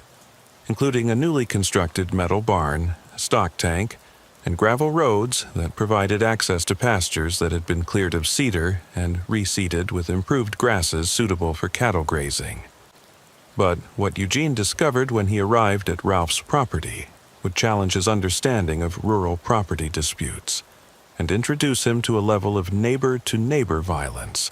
that went far beyond the typical boundary disagreements that occasionally required law enforcement intervention in communities where survey markers might be decades old and property lines could be legitimately disputed due to incomplete records or natural changes in landscape features. Ralph Brennan was found in his pasture, approximately 200 yards from his house, with multiple gunshot wounds that appeared to have been inflicted by a high-powered rifle fired from a considerable distance. His body was positioned near a recently installed fence post that marked what appeared to be a disputed boundary between his property and the adjacent ranch owned by his neighbor, Gary Patterson, who had owned and operated his family's cattle ranch for over 30 years before Ralph's arrival had disrupted the informal arrangements and traditional practices that had governed land use in the area. The crime scene told a story of escalating conflict over property boundaries that had apparently begun as a civil disagreement over survey lines and fence placement, but had gradually intensified into a deadly confrontation that reflected the deep-seated emotions and practical concerns that could make property disputes particularly volatile in rural areas where land ownership represented not just financial investment, but also personal identity and family heritage. Eugene's investigation revealed that the conflict between Ralph and Gary had been developing for over 2 years,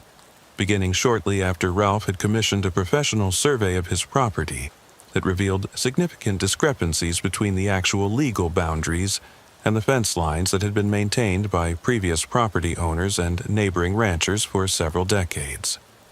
The survey had shown that Ralph's legal property line extended approximately 30 feet further north than the existing fence line, encompassing a small but valuable section of improved pasture that Gary had been using as part of his grazing operation for over 20 years. The disputed area included a natural spring that provided crucial water access for Gary's cattle during the dry summer months that were characteristic of the hill country climate, where surface water could be scarce, and reliable water sources were essential for successful ranching operations. The spring had been developed by Gary's father in the 1970s with improvements that included a concrete apron, stock tank, and distribution system that allowed efficient watering of cattle in multiple pastures during periods when other water sources became unreliable. Ralph's insistence on enforcing his legal property boundaries had threatened to disrupt Gary's cattle operation in ways that could have significant financial implications, particularly during drought periods when access to the spring water could mean the difference between profitable ranching and financial disaster. Gary had offered to purchase the disputed strip of land from Ralph, but negotiations had stalled over price disagreements, and Ralph's apparent reluctance to modify his property boundaries, even for fair compensation. The investigation revealed that the conflict had escalated through a series of increasingly hostile exchanges that began with civil disagreements over survey accuracy and fence placement, but gradually devolved into personal attacks, property damage, and threats of violence that reflected the deep frustration and anger that both men felt about what they perceived as unreasonable demands and disrespectful behavior from their neighbor. Gary Patterson had been operating his family ranch for over 3 decades, during which he had maintained the informal arrangements and neighborly accommodations that characterized traditional rural communities, where property boundaries were often less important than practical considerations, and mutual respect between landowners who understood that successful ranching required cooperation and flexibility in dealing with challenges posed by weather, markets, and natural resource limitations. Ralph's background as a petroleum engineer had given him a different perspective on property rights and legal boundaries, along with the financial resources to commission professional surveys and legal services that challenged the traditional practices that had governed land use in the area for generations. His insistence on strict enforcement of legal property boundaries had been viewed by Gary as an urban newcomer's failure to understand or respect the customs and practical considerations that made rural communities function effectively. The investigation showed that both men had been consulting attorneys and considering legal action to resolve their boundary dispute. But the slow pace of civil litigation and the high costs associated with property law disputes had created a situation where tensions continued to escalate without any clear resolution in sight. The legal system that was designed to resolve such disputes peacefully had proven inadequate to address the emotional and practical issues that made this particular conflict so intractable. Eugene's investigation into Ralph's murder revealed that the fatal shooting had occurred during what appeared to be an attempt by Ralph to install additional fence posts along the disputed boundary line, despite Gary's repeated warnings that such actions would be viewed as trespassing and property damage that would provoke a violent response. The shooting had taken place in broad daylight, from a position that suggested careful planning and deliberate intent rather than a spontaneous act of violence. The ballistics evidence showed that Ralph had been shot from a distance of approximately 300 yards, using a high-powered hunting rifle that required considerable skill and experience to shoot accurately at such range. The precision of the shooting suggested that the killer had military or extensive hunting experience, along with detailed knowledge of Ralph's daily routines and property activities that would have allowed for careful planning of the ambush. Gary Patterson was the obvious suspect in Ralph's murder, given the ongoing property dispute and his known expertise with rifles that came from decades of hunting and ranch management activities that required accurate shooting for both hunting and predator control purposes. But Gary's alibi for the time of the shooting was complicated by the remote location of both properties and the lack of witnesses who could confirm his whereabouts during the critical time period. The investigation took an unexpected turn when Eugene discovered that the property dispute between Ralph and Gary was part of a larger pattern of boundary conflicts that had been developing throughout the hill country region as urban newcomers with financial resources and legal sophistication moved into areas that had previously been dominated by traditional ranching families who operated according to informal agreements and long-established customs rather than strict legal boundaries.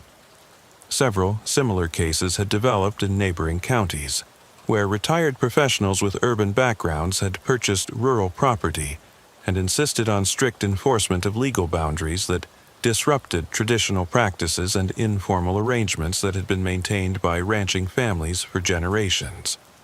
The conflicts typically involved water rights, road access, or grazing areas that had been shared informally but were subject to different interpretations under strict legal analysis. The investigation revealed that Gary Patterson had been in contact with other ranchers who were facing similar boundary disputes with urban newcomers,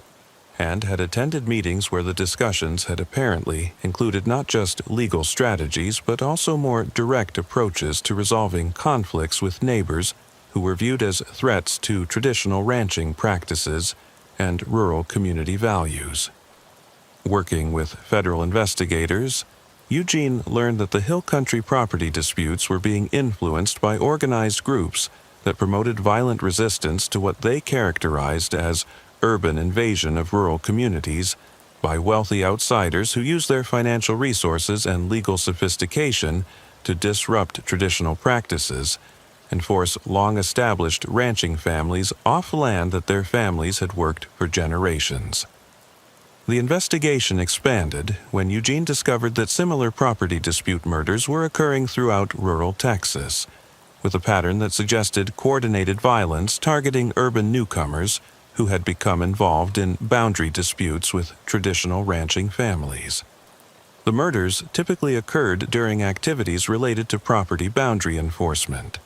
and were carried out with precision that suggested military training and careful planning rather than spontaneous violence.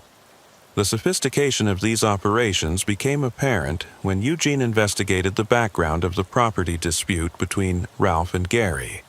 which revealed that the legal and financial pressures that had escalated their conflict were being deliberately manipulated by third parties who had financial interests in acquiring rural property at below-market prices by creating conditions that forced property owners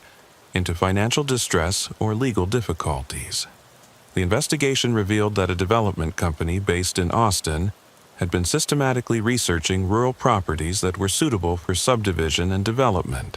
then using various techniques to create conflicts between neighboring property owners that would force sales at reduced prices, or create opportunities to acquire land through foreclosure or legal action related to the disputes. The development company had been providing funding and legal support to urban newcomers like Ralph who were willing to enforce strict property boundaries that would disrupt traditional ranching operations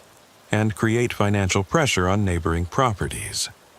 The goal was to force traditional ranching families to sell their properties at below-market prices, to avoid costly legal disputes, or to escape the stress and harassment associated with ongoing boundary conflicts.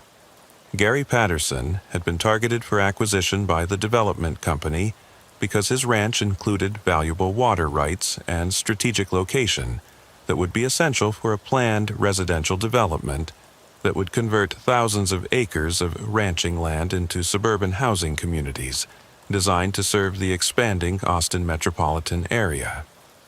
The investigation showed that Gary's violent response to Ralph's boundary enforcement had been encouraged and supported by organized groups that opposed urban development of rural areas and promoted violent resistance to what they characterized as an invasion by wealthy outsiders who were destroying traditional rural communities and ranch-based economies that had been the foundation of Texas culture for generations. The murder of Ralph Brennan had been planned and executed as part of a broader campaign of intimidation designed to discourage urban newcomers from purchasing rural property or enforcing legal boundaries that conflicted with traditional ranching practices.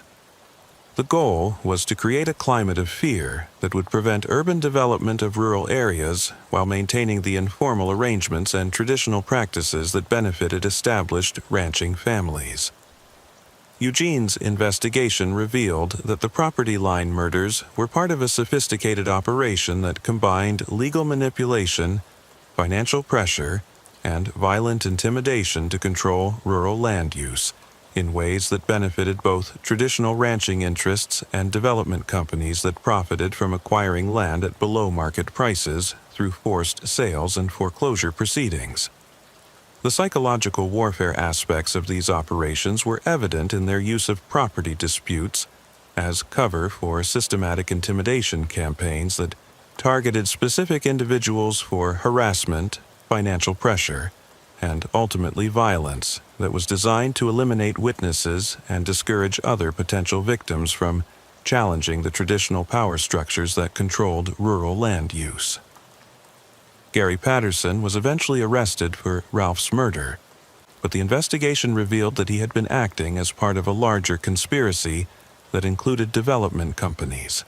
organized groups promoting rural resistance to urban development, and corrupt officials who facilitated the legal and financial manipulations that created conditions for violence. The trial revealed the complex web of interests and motivations that had turned a simple property boundary dispute into a deadly confrontation that reflected larger conflicts over rural development, traditional ranching practices, and the changing demographics of Texas communities that were being transformed by urban expansion and changing economic conditions. But the conviction of Gary Patterson did not resolve the underlying conflicts that had made Ralph's murder possible, and similar property dispute murders continued to occur throughout rural Texas, as the same combination of legal manipulation,